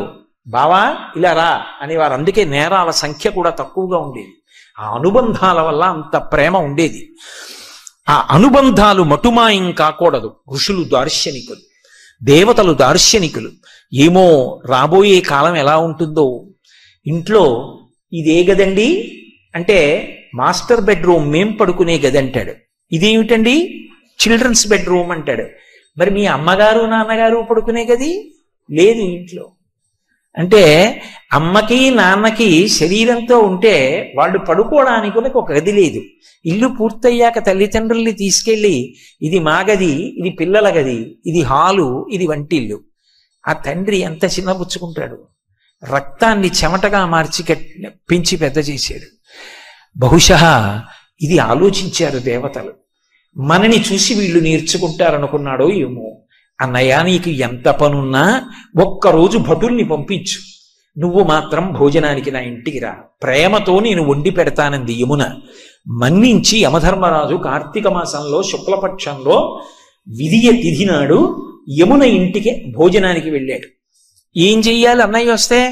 పరమ ప్రేమతో చిన్నప్పుడు అన్నయ్య ఏం తినేవాడో, ఏదంటే ఇష్టమో ఆ మాటలు చెప్తూ కబుర్లు చెప్తూ ఇంకొంచెం తినన్నయ్య ఇంకొంచెం తినన్నయ్య అంటూ అన్నయ్యకి ప్రేమగా వడ్డించింది. తిన్నాడు. ఏం కావాలమ్మా నీకు అని అడిగాడు. మరి దేవతా సంబంధం కదూ, వరం ఇవ్వాలి. ఆవిడ మనందరి కోసం ఓ వరం అడిగింది.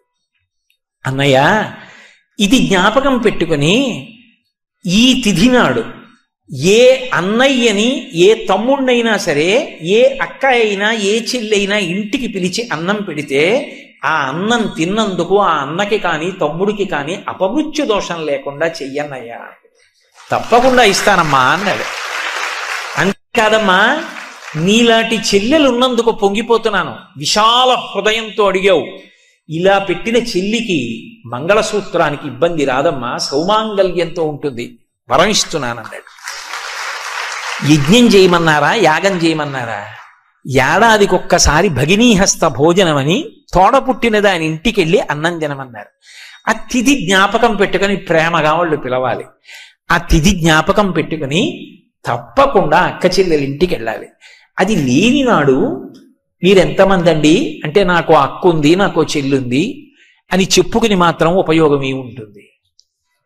ఒక్కసారి ఆ పిలుపు రావాలి, దానికోసమే వెళ్ళాలి, ఆ ప్రేమతోనే పెట్టాలి, ఆ ప్రేమతో తిని రావాలి. ఆ అనుబంధాలు మిగిలిన ప్రాణులకు లేవు, మనుష్యులకు ఉన్నాయి. అలా బ్రతకండి. అన్నయ్య వెళ్ళిపోగలడా? అమ్మా నువ్వురా, పుట్టింటికి రా, ఎన్నాళ్ళయిందో. నువ్వు ఒకరోజు అడిగావు, రేపు కూడా ఉంటాను, మా ఇంట్లోనే ఉంటారా?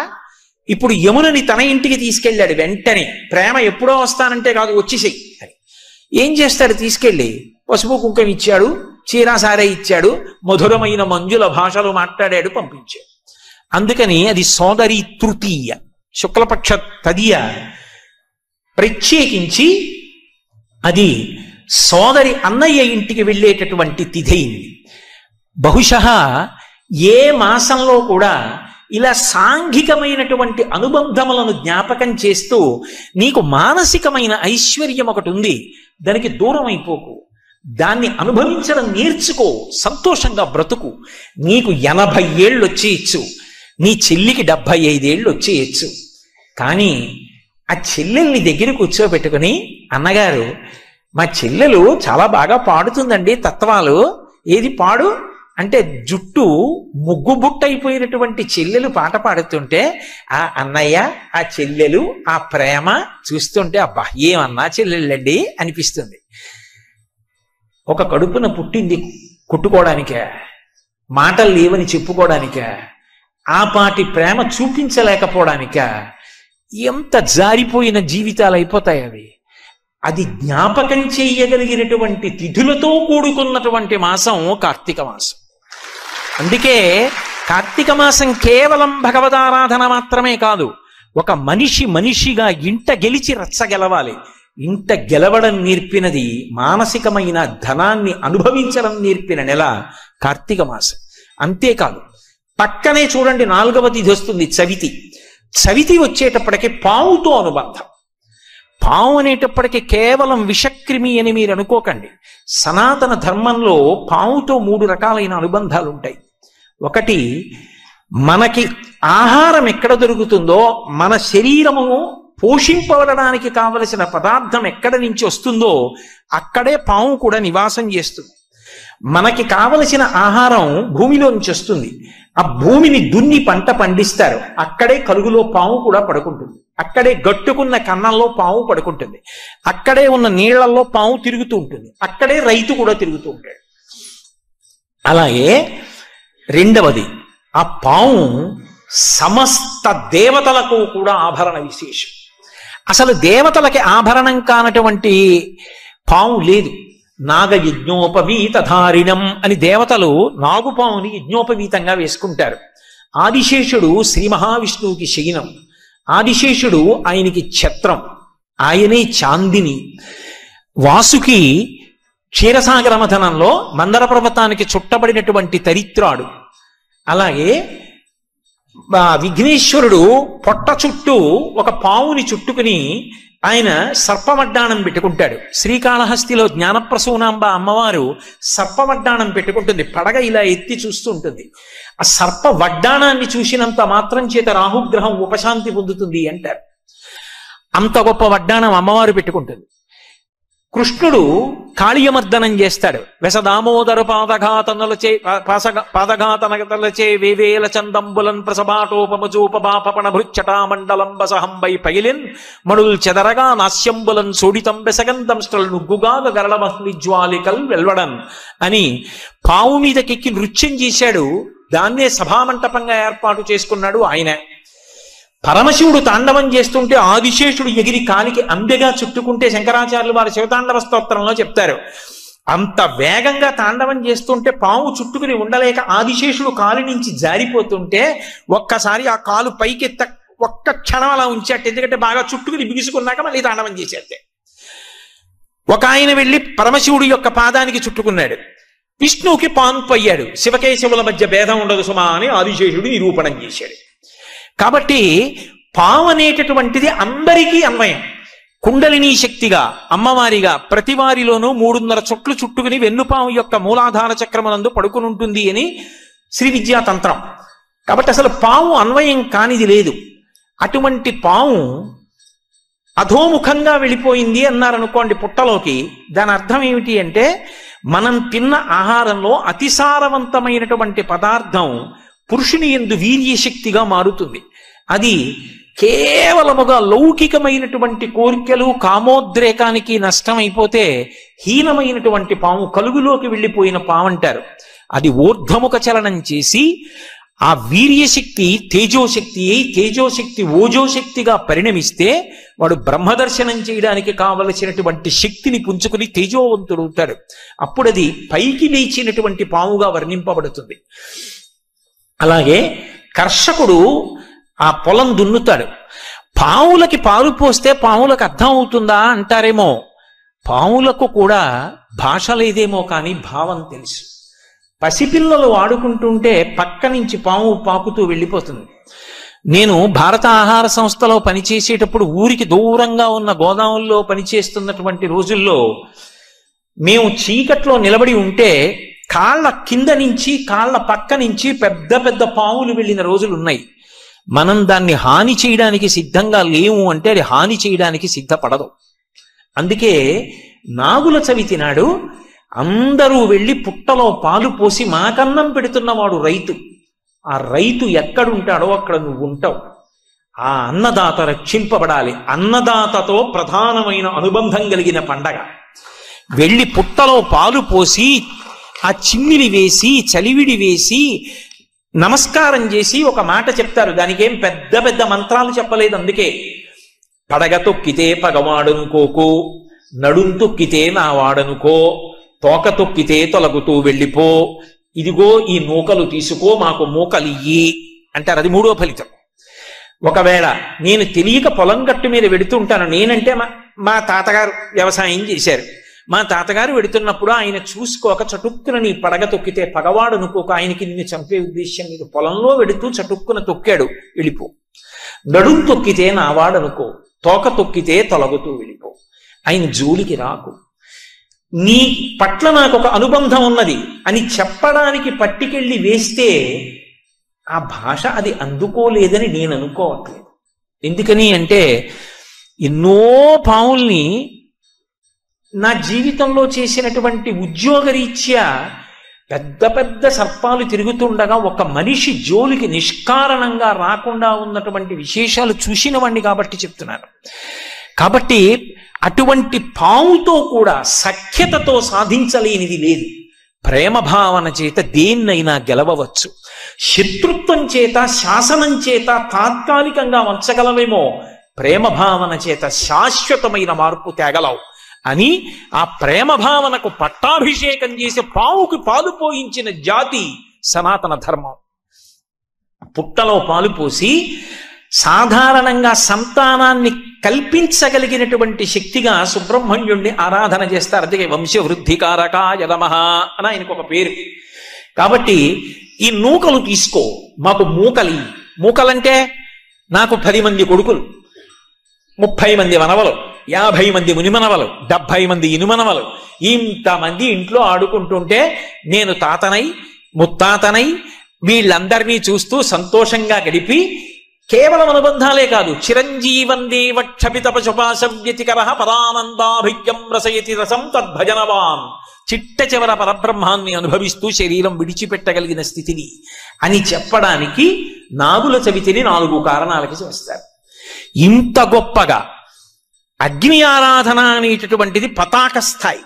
పతాక స్థాయిలో ఉన్న ఆరాధనని దీపస్థాయికి తీసుకొచ్చి మళ్ళీ అక్కడి నుంచి సాంఘికమైన అనుబంధాల దగ్గరికి వెళ్ళి అక్కడ నుంచి పావుని కూడా ప్రేమతో గెలవగలిగిన జాతి. ఎందుకో తెలుసా?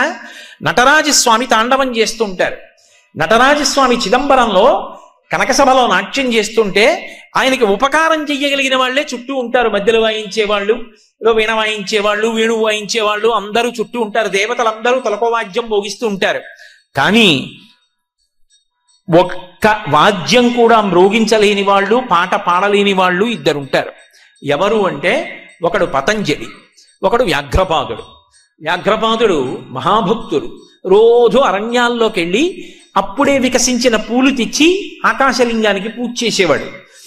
పరమశివుడు చూసి అయ్యయ్యో పాదాలు చీరుకుపోతున్నాయిరా అరణ్యాల్లో తిరగడంలో నీకని పెద్ద పులి యొక్క పాదాలు ఇచ్చాడు. అందుకే కింద శరీరం పెద్ద పులిది, తల మనుష్యుడిది ఉంటుంది. చిదంబరంలో ఇప్పటికీ వ్యాఘ్రపాదుడు తీసుకొచ్చి ఆ పరమశివుడికి పూజ చేస్తాడు ఆ పువ్వులతోనని. అలాగే ఆదిశేషుడు వచ్చి పడగలు విప్పి నిలబడ్డాడు. విఘ్నేశ్వరుడు నవ్వాడు. ఎందుకు నవ్వావన్నాడు శేషుడు. మేమందరం తలకొక వాద్యం వాయిస్తాం, నువ్వేం చేస్తావు? పావువి, నువ్వేం చెయ్యలేవు, ఏం వాయించలేవు, అలా చూడ్డానికే నువ్వు అన్నాడు. ఆయనకి బాధేసింది. నేను పావునన్నావు కదూ, దీర్ఘం లేకుండా హ్రస్వాక్షరాలతో నేను శివతాండవాన్ని వర్ణిస్తూ స్తోత్రం చేస్తానని స్తోత్రం చేశాడు. చేసి మీరు ఆయన తాండవం చేస్తుంటే వాద్యాలు మ్రోగిస్తారు, నేను ఆయన తాండవంలో అంతర్భాగం అయిపోతాను అని ఎగిరి వెళ్ళి పరమశివుడి పాదానికి చుట్టుకున్నాడు. ఇప్పుడు ఆయన తాండవం చేస్తుంటే నేనొకటి, నా ఉంగరం ఒకటి కాదుగా, నా ఉంగరం ఎప్పుడూ నాతోనే వస్తున్నట్టుగా, నాకు భూషణం అయిపోయినట్టుగా ఆ పాము ఆయన పాదానికి అలంకారం అయిపోయి ఆయన తాండవం చేస్తుంటే అది తాండవంలో కలిసిపోయిందంతే. అలా ఆదిశేషుడు నటరాజు యొక్క పాదాన్ని పట్టుకున్నాడు. ఒక పాము తనకున్నటువంటి సమస్తమైనటువంటి వ్యగ్రతలు మరిచిపోయి ప్రేమమూర్తి అయినటువంటి శంకరుడు తాండవం చేస్తుంటే చూస్తూ నిలబడిపోయింది. క్రౌర్యానికి పరాకాష్ఠ అయిన పెద్ద పులి వ్యాఘ్రపాదుడు పరమశివ తాండవం చూస్తూ ప్రేమతోలా నిలబడిపోయాడు. ప్రేమ చేత గెలవలేనివి ఈ లోకంలో లేవు. శాసించి తాత్కాలికంగా ఉంచగలవేమో, కానీ ప్రేమతో తీసుకొచ్చిన మార్పు శాశ్వతమైన మార్పు. అందుకే ప్రేమతో పావుని కూడా పూజించడం నేర్పినటువంటి జాతి ఈ సనాతన ధర్మం. అందుకే నాగుల చవితి పండగ వచ్చింది. పక్కనే స్కంద షష్ఠి, సుబ్రహ్మణ్యారాధన. నిజానికి సుబ్రహ్మణ్యుడు పావకి అని అగ్నిస్వరూపం. శంకర భగవత్పాదులు పంచాయతనాన్ని పూజించమని శాసనం చేశారు. ఎవరు ప్రధానంగా కులదేవతగా చూస్తారో వాళ్ళని మధ్యలో పెడతారు. 5 మాత్రం పూజలో ఉంటారు. పరమశివుడు, అంబిక, శ్రీ మహావిష్ణువు, సూర్య భగవానుడు, గణపతి. నేను గాణాపత్యానికి చెందినవాడిని అనుకోండి, గణపతిని ప్రధానమైతే గణపతిని మధ్యలో పెడతాను, మిగిలిన 4 చుట్టూ ఉంటారు. నేను శివుణ్ణి ప్రధానం అనుకోండి, శివుణ్ణి మధ్యలో పెట్టి మిగిలిన 4 చుట్టూ ఉంటారు. నేను విష్ణు ప్రధానంగా పూజ చేస్తే విష్ణువు మధ్యలో ఉంటారు, చుట్టూ 4 ఉంటారు. ఈ 4 అనుమతి లేకుండా నేను విష్ణువు దగ్గరికి వెళ్ళలేదు. శివుడికి ముందు పువ్వు, గణపతికి ముందు పువ్వు, సూర్యుడికి ముందు పువ్వు, అంబికకి ముందు పువ్వు వేస్తే తప్ప విష్ణువుని పూజ చేయలేను. అంటే అభేదమైనటువంటి భావన ఏర్పడుతుందని పంచాయతన పూజ పెట్టారు. కానీ వారు షణ్మత స్థాపనాచార్యులు. ఈ 5టితో పాటు సుబ్రహ్మణ్యుడు కూడా మోక్షప్రదాత అని నిర్ణయించారు. మరి సుబ్రహ్మణ్యుడేడి పూజలో అంటే సుబ్రహ్మణ్యుడికి ఇక వేరే పూజలో మూర్తిని ఇవ్వలేదు ఆయన. ఎందుకు ఇవ్వలేదంటే మొదట వెలిగించినటువంటి దీపంలోని జ్యోతి సుబ్రహ్మణ్య స్వరూపమే, చివర ఇచ్చిన నీరాజనంలో జ్యోతి సుబ్రహ్మణ్య స్వరూపమే అన్నారు. జ్యోతి స్వరూపం సుబ్రహ్మణ్య స్వరూపం. కాబట్టి మహానుభావుడు ఆ సుబ్రహ్మణ్యుడు ప్రత్యేకించి దీపముల ద్వారా ఆరాధన జరిగేటటువంటి ఈ కార్తీక మాసంలో స్కంద షష్ఠి రూపంలో పూజలు విశేషంగా అందుకునేటటువంటి మాసం. మీరు చూడండి, ఒక్క మాసంలో ఇన్ని రకాలైనటువంటి విశేషాలు జరగడం అనేటటువంటిది మీకు కార్తీక మాసంలోనే కనపడుతుంది. అలాగే ఉత్థాన ఏకాదశి లేదా ప్రబోధన ఏకాదశి అంటారు. శ్రీ మహావిష్ణువు పాలసముద్రంలోంచి నిద్రలేస్తారు ఆ రోజున. ఏమంటే ఆయన కూడా నిద్రపోతారా? ఒకవేళ ఆయన కూడా నిద్రపోయారనుకోండి, శ్రీ మహావిష్ణువు అంటే లోకములనన్నిటినీ కాపాడవలసిన వాడు కదా, కాపాడవలసినటువంటి స్థితికర్త ఆయనే నిద్రపోతే ఆ సమయంలో ఉపద్రవం వస్తే ఎవరికి చెప్పుకోవాలి? నిద్రపోయేటటువంటి లక్షణం ఉన్నవాడు, తమో గుణానికి లొంగిపోయిన వాడు కదా, ఆయనకి మననేం రక్షిస్తాడు అనుకుంటారేమో. అది తామసికమైన నిద్ర కాదు, ఏదో బడలిపోయి నిద్రపోయినటువంటి నిద్ర కాదు. నిద్రాముద్రాం నిఖిల జగతి రక్షణే జాగరూకం అని దక్షిణాయనం రాగానే ఆషాఢమాసంలో మొదలు పెడతాడు ఆ నిద్ర. అది యోగ నిద్ర. చూడండి, ఏదైనా బాగా ఆలోచించవలసి వచ్చిందనుకోండి, జ్ఞాపకం రాలేదనుకోండి, ఓసారి కళ్ళు మూసుకుని ఇలా అంటాం. కళ్ళు మూసుకుని ఆలోచన చేసినట్టే ఆయన కూడా బాహ్యనేత్రములను మూసి పడుకుంటాడు. అంటే పైకి చేస్తున్న పూజ కాదు, మనస్సుల లోపల ఉన్నటువంటి భక్తిని లెక్కలోకి తీసుకుంటాడు. దక్షిణాయనంలో ఉపాసన కాలం కాదు, లోపల మనస్సుని చూస్తుంటాడు. అందుకే వెంకటేశ్వరుడిగా ప్రతిజ్ఞ చేశాడు, ఏకేన తులసి మాత్రదలేనాపి నరోత్తమ పూజయేత్ భక్తిభావేన తంరక్షామి ఇతి మత్మనః అన్నాడు. ఒక్క తులసి దళం భక్తితో ఇస్తే చాలు, నేను లొంగిపోతానన్నాడు. ఆ భక్తి అన్నది పైకి పదార్థము చేత ప్రకటనం కాదు. ఎన్ని తెస్తే భక్తి అని మీరు అనగలరు? ఎవరి శక్తిని బట్టి వారు తెస్తారు. శక్తిని బట్టి తేవడం కాదు, ఎవరి భక్తి అన్నది ఆర్ద్రత, ఎవరి మనసులో ఎంత ఉన్నది దాన్ని బట్టి ఆయన అనుగ్రహిస్తాడు. ఆ భక్తి కలిగిన వాడు ఏమి ఇవ్వనివ్వండి ఆయన పుచ్చుకుంటాడు.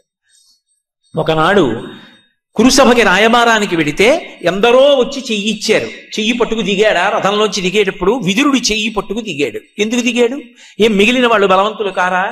ఎవరి మనసులో పవిత్రమైన భక్తి ఉన్నదో వాళ్ళ చెయ్యి పట్టుకుని రథంలోంచి దిగాడు.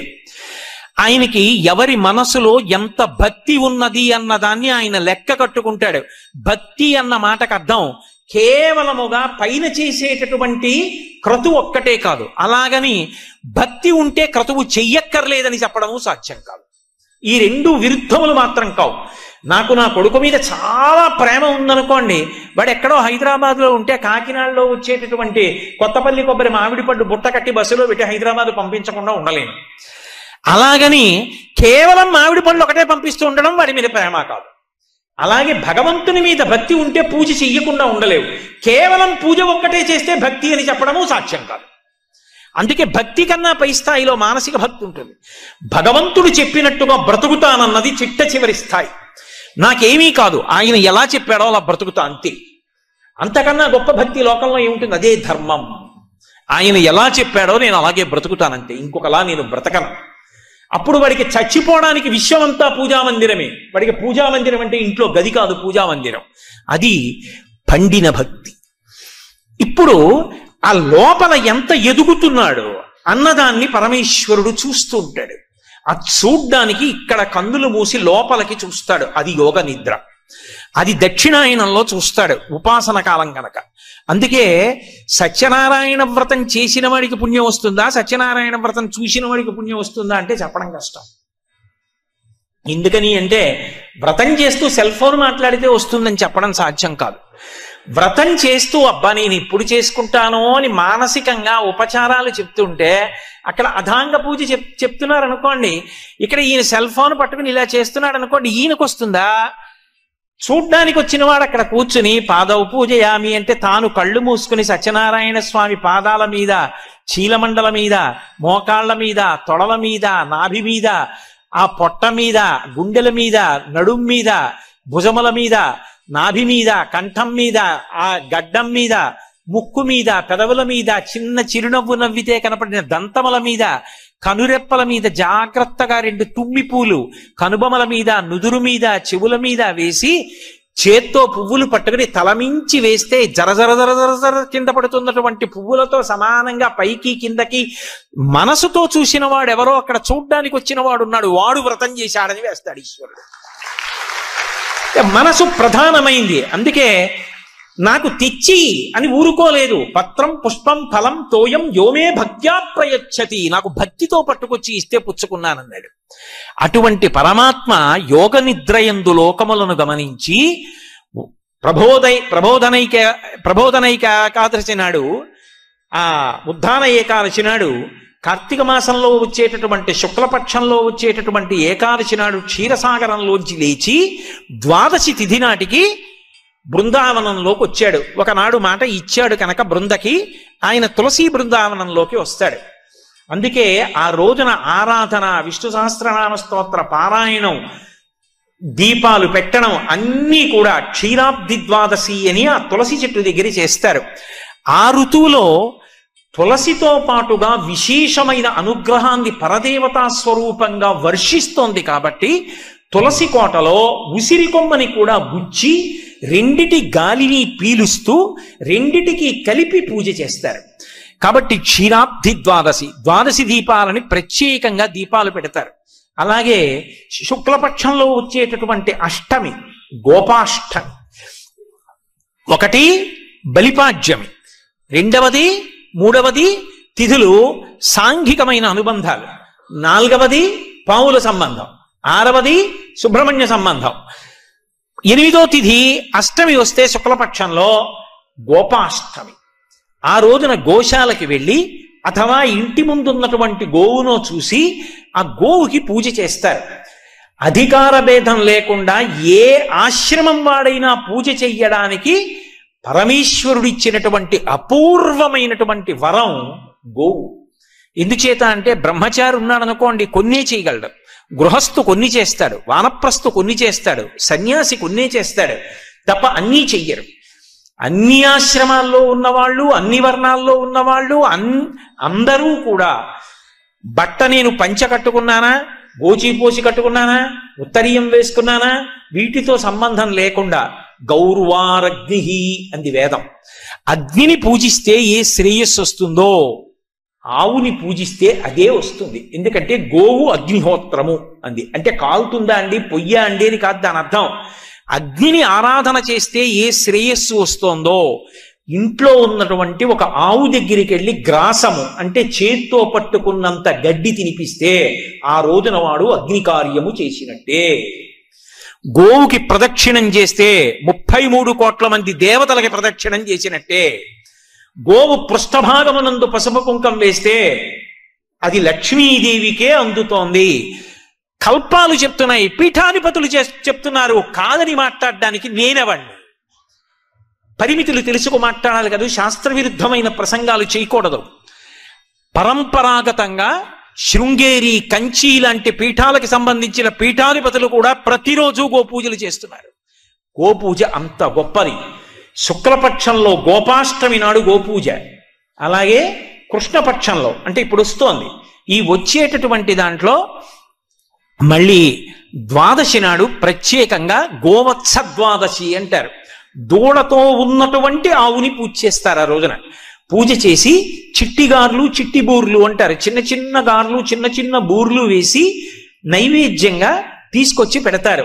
ఆ రోజున ఆవు దూడ కలిపి అవి ముట్టుకుంటే దేవతలందరికీ కార్తీక మాసంలో నైవేద్యం ఇచ్చేసినట్టే.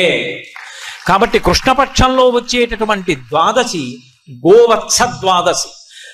ఆ రోజున గో పృష్ఠభాగాన్ని చక్కగా పసుపు కుంకాలతో పూజ చేయడం, మెడలో ఓ పూలదండ వెయ్యడం, గోవుని అలంకరించడం, గోవుకి ప్రదక్షిణం చెయ్యడం, పూజా విధానం తెలిస్తే కల్పంతో చక్కగా ఆ గోపూజ చెయ్యగలగడం అభ్యున్నతి హేతువులు. అందుకే కార్తీక మాసం ఇన్ని రకాలైనటువంటి పూజల యొక్క సమాహార స్వరూపం. అలాగే అష్టమి కాలభైరవాష్టమి. కాలభైరవుడు పరమాద్భుతమైనటువంటి స్వరూపం, పరమశివుని యొక్క అవతార విశేషం. కాలభైరవుని యొక్క శాసనానికి స్వయంగా యమధర్మరాజు కూడా భయపడి ఆ శాసనాన్ని పాటిస్తాడు అని చెప్తారు. ఇప్పటికీ హరిద్వార్ వంటి క్షేత్రానికి వెడితే భైరవ దండనము అని చెప్పి విధిస్తారు. భైరవ మూర్తి దగ్గరికి వెళ్ళినప్పుడు ఒంగో పెట్టి కర్రతో ఒక్కసారి కొడతారు. ఎందుకని అంటే అసలు ఆయన పేరే భైరవ. భైరవ అన్న మాట ఎందుకు వచ్చిందంటే భై అని శబ్దం చేస్తాడు రవం, కాబట్టి భైరవ. ఆయన వాహనం శునకం, కుక్క. కుక్క భౌ అంటుంది కదా. జీవి శరీరాన్ని విడిచిపెట్టిన తరువాత చేసిన పాపాన్ని బట్టి కుక్క రూపంలో తరివితే కటిక చీకట్లో పరిగెడతాడు అని. భౌ నరుస్తూ భై అన్న రవంతో వెంటపడతాడు కాబట్టి భైరవ. అక్కడ పొందవలసిన దండనని ఇక్కడే దండన రూపంలో ఒంగో పెట్టి వీపు మీద కర్రతో ఆ చేత్తో పట్టుకున్న ఆ వెదురుతోటి ఓ చిన్న దెబ్బ కొట్టి వదిలేస్తారు. భైరవ దండనం ఇక్కడే విధించేశామని. అటువంటి భైరవుడు ఏదైనా ఇవ్వగలడు. అందుకే కాలభైరవాష్టకం పఠంతి ఏ మనోహరం జ్ఞానముక్తి సాధనం విచిత్ర పుణ్యవర్ధనం శోకమోహ దైన్యలోభ కోపతాపనాశనం తే ప్రయాంతి కాలభైరవాగ్ని సన్నిధం ధ్రువం అంటారు. ఆ భైరవుడి యొక్క ఆరాధన అంత గొప్పది. ఎందరో భైరవులు ఉన్నారు. ఒకటొక భైరవుడి దగ్గర నుంచి ఎంతమంది భైరవులు. అటువంటి భైరవుడి యొక్క ఆవిర్భావ దినంగా కాలభైరవాష్టమి అని చెప్పి శివాలయాల్లో ప్రతి చోట సాధారణంగా భైరవుడు క్షేత్రపాలకుడై ఉంటాడు. కాలభైరవుడికి పూజలు జరిగేటటువంటి తిథి ఈ కార్తీక మాసంలోనే వస్తుంది. అన్నిటినీ మించి మనిషిని ఎన్ని రకాలుగానో అనుగ్రహించేటటువంటి విశేషాలన్నీ ఈ కార్తీక మాసంలోనే జరుగుతాయి.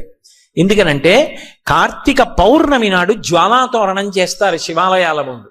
జ్వాలాతోరణము అంటే ఇలా ఓ కర్ర ఇలా ఓ కర్ర కట్టి పైన ఒక కర్ర కడతారు. మీ అందరూ జ్వాలాతోరణం చూసిన వారే, ఏదో నేను చెప్పాలని చెప్పడం తప్ప. దానికి ఆవిరి గడ్డి తీసుకొచ్చి కడతారు. దాని మీద నెయ్యి పోసి వెలిగిస్తారు.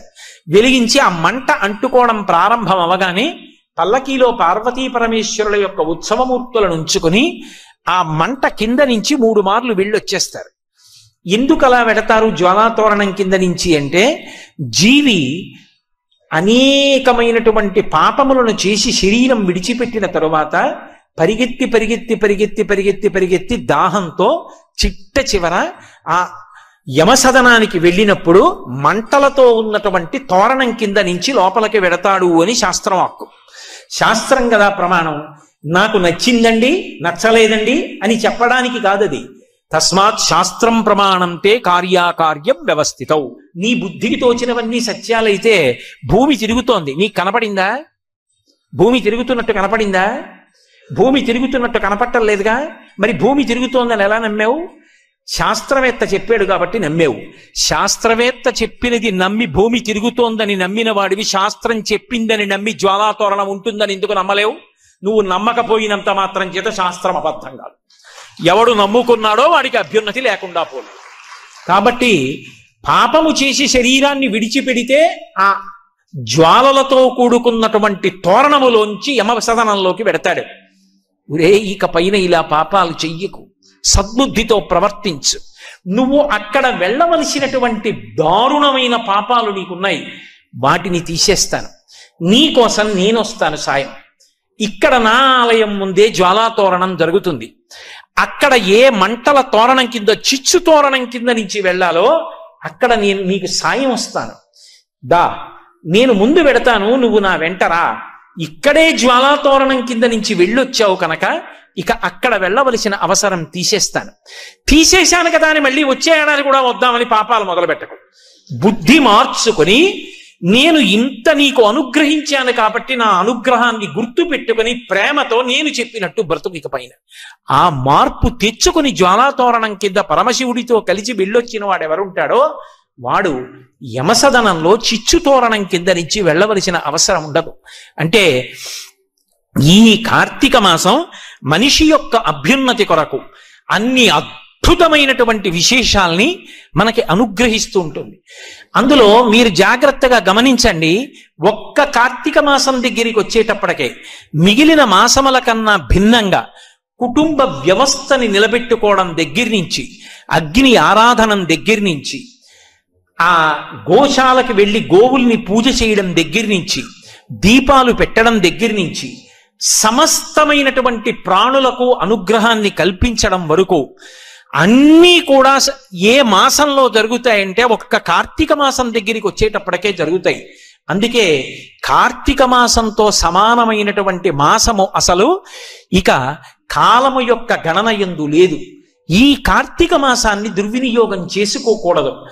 ఆకలి కొద్దిగా మందగింపుగా ఉంటుంది కాబట్టి నక్తవ్రతం చేయిస్తారు. నక్తవ్రతం అంటే రాత్రుళ్ళు ఎలాగో పొడవుగా ఉండి పగళ్ళు చాలా చిన్నవిగా ఉంటాయి కనుక పగటి పూట ఉపవాసం ఉండి రాత్రిపూట భోజనం చేస్తారు.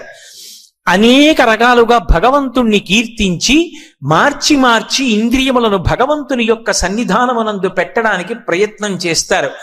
ఇన్ని రకాలుగా మనిషిని అనుగ్రహించేటటువంటి విశేషములన్నీ కూడా కార్తీక మాసంలో జరుగుతాయి. కార్తీక మాసం శివకేశవుల మధ్య ఏ భేదభావన పొందకుండా ఉండడానికి ఆలవాలమైనటువంటి మాసం. మనం తెల్లవారి లేస్తే ఒక మాట చెప్తాం, శివస్య హృదయం విష్ణు విష్ణోశ్చ హృదయం శివ, యథా శివమయో విష్ణురేవం విష్ణుమయ శివ, యథాంతరం నపశ్యామి తథామే స్వస్తిరాయుషి అంటాం. విష్ణువు యొక్క హృదయము శివుడు, శివుని యొక్క హృదయము విష్ణువు.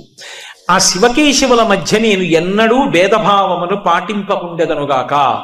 అలా పాటించనటువంటి లక్షణము చేతన ఆయుర్దాయము పెరుగుగాక అని కోరుకుంటాం. కార్తీక మాసం దగ్గరికి వచ్చేటప్పటికీ దామోదర స్వరూపంగా విష్ణు భగవానుణ్ణి కీర్తిస్తాం, త్రయంబక స్వరూపంగా పరమశివుణ్ణి ఆరాధిస్తాం. శివాలయాల్లో అభిషేకాలు అవి విశేషంగా జరుగుతాయి.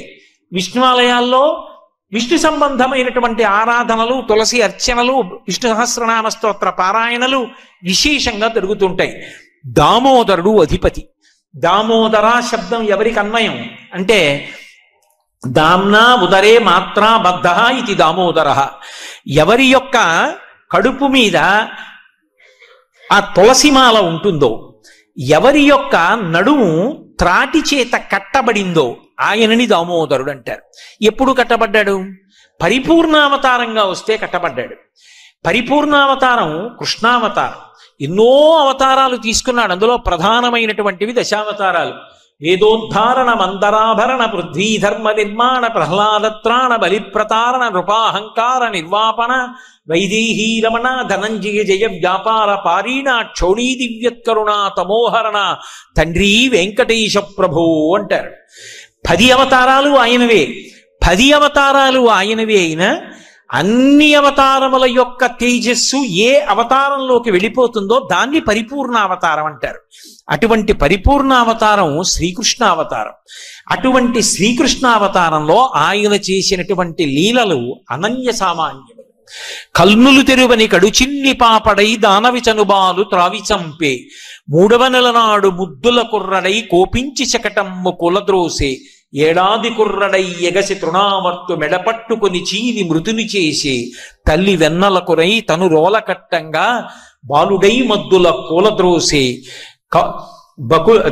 ఆ ఆవుల్ని దూడల్ని రక్షించడం కాదు, కేవలముగా వాటిని కాపలా కాయడం కాదు, ఆయన అసలు ఇంకా కనురెప్పలు కూడా సరిగ్గా తెరవడం చేత కానటువంటి పసిపిల్లవాడిగా ఉండగానే పూతనా సంహారం ప్రారంభం చేశాడు. అంత గొప్ప అవతారం కృష్ణావతారం. అటువంటి కృష్ణావతారాన్ని బంధించాలని దుర్యోధనాదులు ప్రయత్నం చేశారు. శ్రీకృష్ణుడు రాయబారానికి వెళ్ళినప్పుడు దుర్యోధనాదులు ఆయన్ని కట్టేద్దాం అనుకున్నారు. కట్టగలిగారా? కట్టలేకపోయారు. కానీ చిన్ని కృష్ణుడుగా ఉండగా కృష్ణుణ్ణి కట్టేస్తానని బయలుదేరినది ఎవరు అంటే యశోద బయలుదేరింది. ఆ యశోద బయలుదేరడం కూడా ఆశ్చర్యకరమైనటువంటి సందర్భంలో బయలుదేరింది. సుడియుచు గిదుగుచు వాలుచు సడికొట్టుచు అమ్మ రమ్ము చన్నిమ్మనుచున్ వెడవెడ గంతులు వైచు కదిసి కడవ బాలకుండు కవ్వము పట్టెన్. ఒక రోజున యశోద చల్ల చిలుకుతోంది. ఎక్కడి నుంచో పరిగెత్తుకొచ్చాడు చిన్ని కృష్ణుడు. అమ్మా అమ్మా నాకు పాలియమ్మా అని చెప్పి నిలబడ్డాడు.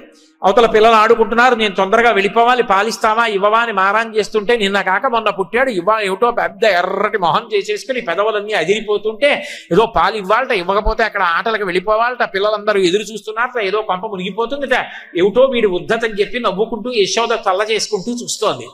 పువ్వుల పొట్లం లాంటి చేత్తో చటుక్కున కవ్వం పట్టుకున్నాడు. ఆయన బలానికి ఆపే లేదు, ఆయన బలం ఎంతటిదో అందరికీ తెలుసు. కానీ ఆమెది మాతృహృదయం. ఆమె అనుకుంది పువ్వుల పొట్లం లాంటి చెయ్య ఉరుసుకుపోతుంది కవ్వానికని కవ్వం ఆపేసింది. కూర్చుని పిల్లవాడిని ఒళ్ళో పడుకోబెట్టుకుని స్తన్యం ఇస్తోంది. ఈలోగా అక్కడ పొయ్యి మీద ఉన్న పాలు పొంగిపోతున్నాయి. కడుపారంచను బాలు త్రావని సుగున్ కంజాక్షపీఠమ్ము పైనిడి పొంగారెడు పాలు దించుటకు నయ్యే గంగ తత్పాలుండెక్కువ కోపంబన వాడిరాతిదని ముత్కంభంబు పోగొట్టి తెంపెడరన్ కుంభములోని వెన్నదిని విద్యాసంకులద్భాష్పుడై. పాలిస్తున్నటువంటి అమ్మ పాలు పొంగిపోతున్నాయినా ఆ పిల్లాన్ని తీసి పక్కన పుచ్చుకోబెట్టి గబగబా వెళ్ళి ఆ పొయ్యి మీద ఉన్న పాలు కిందకి దింపుతోంది. ఆ రోజుల్లో దాలి అనేవారు, పిడకలతో పొయ్యి ఏర్పాటు చేసి దాని మీద కుండలో పాలు పెట్టేవారు. సన్నని సెగ మీద చక్కగా పొంగుతూ ఉండేవి.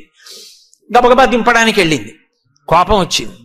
నాకు పాలు ఇవ్వడం కన్నా నీకు పాలు దింపడం ఎక్కువైపోయిందా అని ఏదో పసిపిల్లవాడి కోపంలా అత్త మీద కోపం దుత్త మీద చూపించారన్నట్టుగా అప్పటి వరకు చల్ల చిలికి ఉంది, వెన్నముద్దలు పైకి తేలి ఉన్నాయి. అక్కడే ఉన్న ఓ రాయి తీసి కుండను కొట్టాడు. కుండ పగిలిపోయింది, మజ్జిగ అంతా కారిపోయింది, వెన్నముద్దలు తేలుతుంటే ఓ వెన్నముద్ద చేత్తో పట్టుకున్నాడు.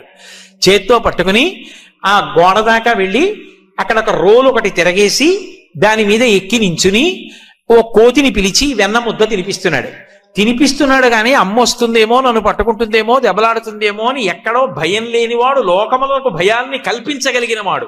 భయకృత్ భయనాశన అని విష్ణు సహస్రంలో ఆయనకి పేరు. అసలు లోకాలు భయపెట్టేవాడు ఆయనే, భయాన్ని పోగొట్టేవాడు ఆయనే.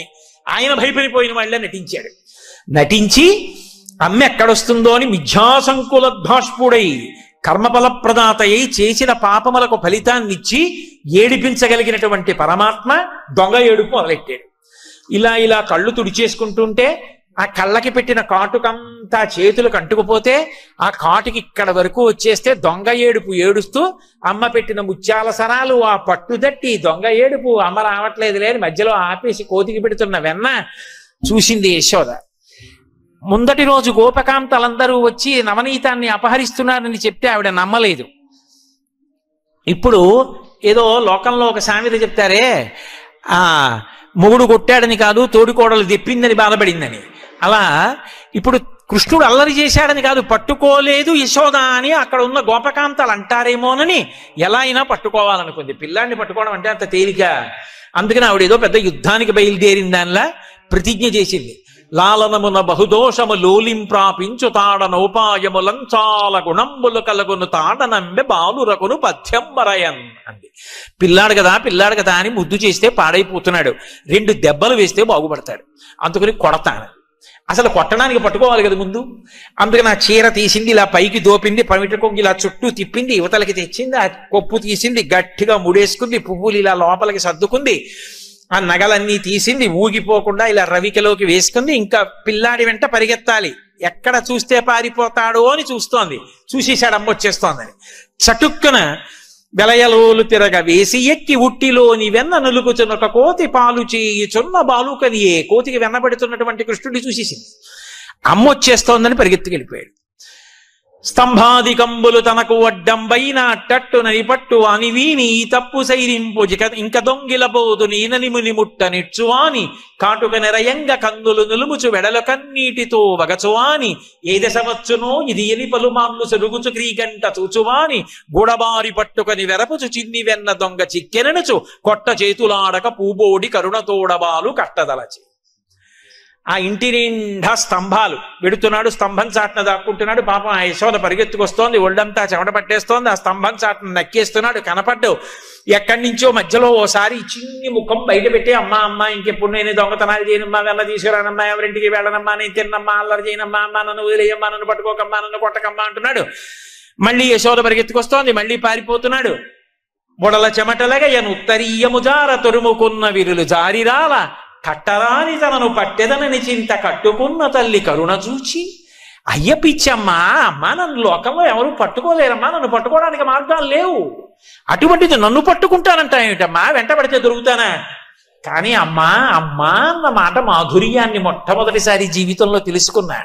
నాకు ఇంతకు ముందు అమ్మా నాన్న తెలియరు. ఆయనకి అమ్మా నాన్న ఏమిటి? ఆయనే లోకమునకు తల్లి తండ్రి. త్వమేవ మాతా చ పితా త్వమేవ త్వమేవ బంధుశ్చ సఖా త్వమేవ త్వమేవ విద్యా ద్రోణం త్వమేవ త్వమేవ సర్వం మమ దేవదేవ. అటువంటి వాడు ఏ పాములెరుగక ఏ పారుమేటికి పశుల కాపరి ఇంట పాము కరిగే, ఏ కర్మయును లేక వెలయునొక్కడికి ని జాతకర్మంబులు సంభవించే, ఏ తల్లి చనుబాలు ఎన్నరెడుగని ప్రోఢ తల్లి యశోద చన్నుల పాలు త్రావనిరిగే, ఏ హాని వృద్ధుల నెరుగని బ్రహ్మంబు పొదివిటిలో నుద్ది పొందనుందే. ఇంతకు ముందు అమ్మ ప్రేమ పాలు తెలియని వాడు మొట్టమొదటిసారి యశోద చన్నుల పాలు తాగాడు కదూ. అమ్మా అన్న మాటకున్న మాధుర్యం తెలుసుకున్నాడు. అయ్య పిచ్చమ్మా, ఒళ్ళంతా చెమట పట్టేసింది, పమిట జారిపోతోంది, కొప్పు ఊడిపోయింది, పువ్వులు రాలి కింద పడిపోతున్నాయి, అయినా నన్ను పట్టుకోవాలని పాపం వస్తోంది, ఇంత ఆయాసపడిపోతోంది, పిచ్చమ్మని నేను ఇంకా బాధ పెట్టలేనని అమ్మకి దొరికిపోయాడు. దొరికిపోతే గోడ పట్టుకుంది. అదృష్టం, కొడదామనుకున్నది కొట్టలేకపోయింది. ఆయన యొక్క సౌందర్యాన్ని చూసింది. భగవంతుని యొక్క సౌందర్యం అలా అంటే అలా ఉంటుంది. చంపేద్దామని వచ్చింది పూతన, ఇంకా ఈవిడ కొడదామనుకుంది అమ్మ ప్రేమతో. సిరిమమ్మం బ్రతకంగ చూచటుకునై శృంగార వేషంబుతో నరుదేనోపునటంచు గోపికలు జిహ్వల్ రాక మోహించి అని పోతన గారు దశమస్కంధంలో చెప్పినట్టుగా గోపికలంతటి వాళ్ళు లక్ష్మీదేవి వస్తోందేమో అనుకున్నారు పూతన వస్తుంటే. ఆ పిల్లవాడి దగ్గరికి వెళ్ళి ఎత్తి దగ్గర పెట్టుకుని, నాచనుబాలొక గుక్కెడు ఓ చిన్ని కుమార త్రావు మొయ్యన పిదపన్ నీ చెలువ మెరుగవచ్చును నా చెలువము సఫలమగును నినదలక్ష అంది. కాసిన పాలు తాగరా అబ్బాయి, చంపేస్తాను నిన్నప్పుడు తెలుస్తుంది నీ వికారం ఏమిటో అనుకుంది. కానీ ఆ చిన్ని కృష్ణుడి అందం చూసి పూతన కూడా పొంగిపోయింది. అటువంటిది కన్న తల్లి యశోద పొంగిపోతూ ఆ ఏడుస్తున్నాడు, అమ్మ నన్ను వదిలేయమ్మా, అమ్మ నన్ను వదిలేయమ్మా, ఇంకా దొంగతనాలకు వెళ్ళనమ్మా. చూసింది, నిన్ను కొట్టను కానీ ఒరే కట్టేస్తాను రా. ఎందుకని? అక్కడ అందరూ చూస్తున్నారు గోపకాంతలు, తన గొప్ప కదూ. ఏరా ఎవరికి దొరకవుట నిన్ను వాళ్ళు ఎవరు పట్టుకోలేకపోయారట. పట్టెదనది చలము కొనిన పట్టుట బట్టే పట్టుబడవండ్రు పట్టి పట్టుకొన నాకు కాక పరులకు వశమే. ఏమిట్రా నువ్వు ఎవరికి దొరకవుటి ఇలా చూపించింది గోపకాంతాలని.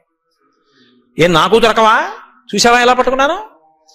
ఇప్పుడు నిన్ను కొట్టను కానీ కట్టేస్తాను రై అని వదిలేసి తాడు తేవడానికి వెళ్ళింది అనుకోండి, ఇక మళ్ళీ దొరకడం.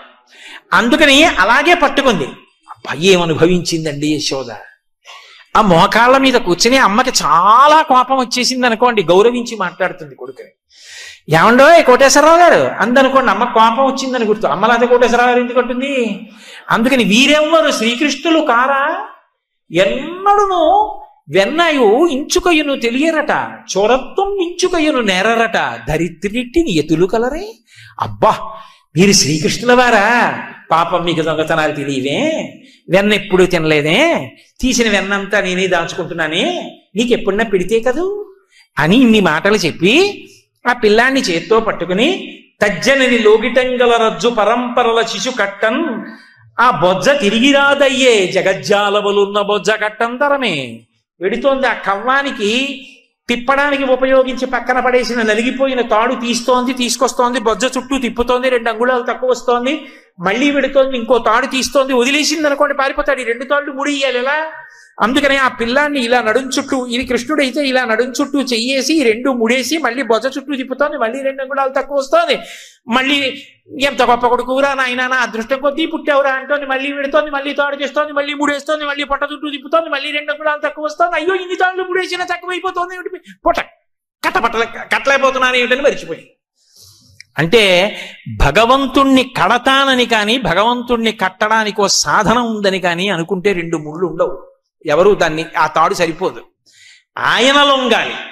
అందుకే అయ్య పిచ్చమ్మా నన్నెవరూ పట్టుకోలేరమ్మా, నన్నెవరూ కట్టలేరమ్మా, కట్టేస్తానని వెంటపడ్డావు. అమ్మతనానికి పట్టాభిషేకం చేస్తున్నా, దొరికిపోతున్నానమ్మా అన్నాడు. వేసేసింది ముడి. చిక్కడు శిరికౌగిటిలో చిక్కడు సనకాది యోగి చిత్తాబ్జములను చిక్కడు శృతిలతి కావళి చిక్కెనతడు లీల తల్లి చేతన్ రోలను. ఆయన సిరి కౌగిటిలో చిక్కడు. లక్ష్మీదేవి అంతటిది కౌగిలించుకుందామంటే చిక్కనటువంటి వాడు. చిక్కడు సిరికౌగిటిలో చిక్కడు సనకాది యోగి చిత్తాబ్జములన్ సనకాది యోగుల యొక్క మనస్సులలో దొరకనటువంటి వాడు. చిక్కడు శృతిలతి కావళి వేదమంత్రముల చేత దొరకని వాడు. చిక్కెనతడు లీల తల్లి చేతన్ రోలన్. అమాయకురాలైనటువంటి ఒక గోపిక చేతికి దొరికిపోయాడు అమ్మతనానికి. పట్టుకెళ్ళి రోలుకేసి కట్టేసి. మత్సలేని పరమాత్మ భక్తికి పట్టాభిషేకం చేయడానికి ఆ రోలుని ఈడుస్తూ పాకడంలో ఆ తాడు గట్టిగా ఒరుసుకుని దామ్నా ఉదరే మాత్రా బద్ధ ఇది దామోదర. ఆ తాడు నడువుకి ఒరుసుకుపోతే నడుం చుట్టూ నల్లగా మచ్చపడింది.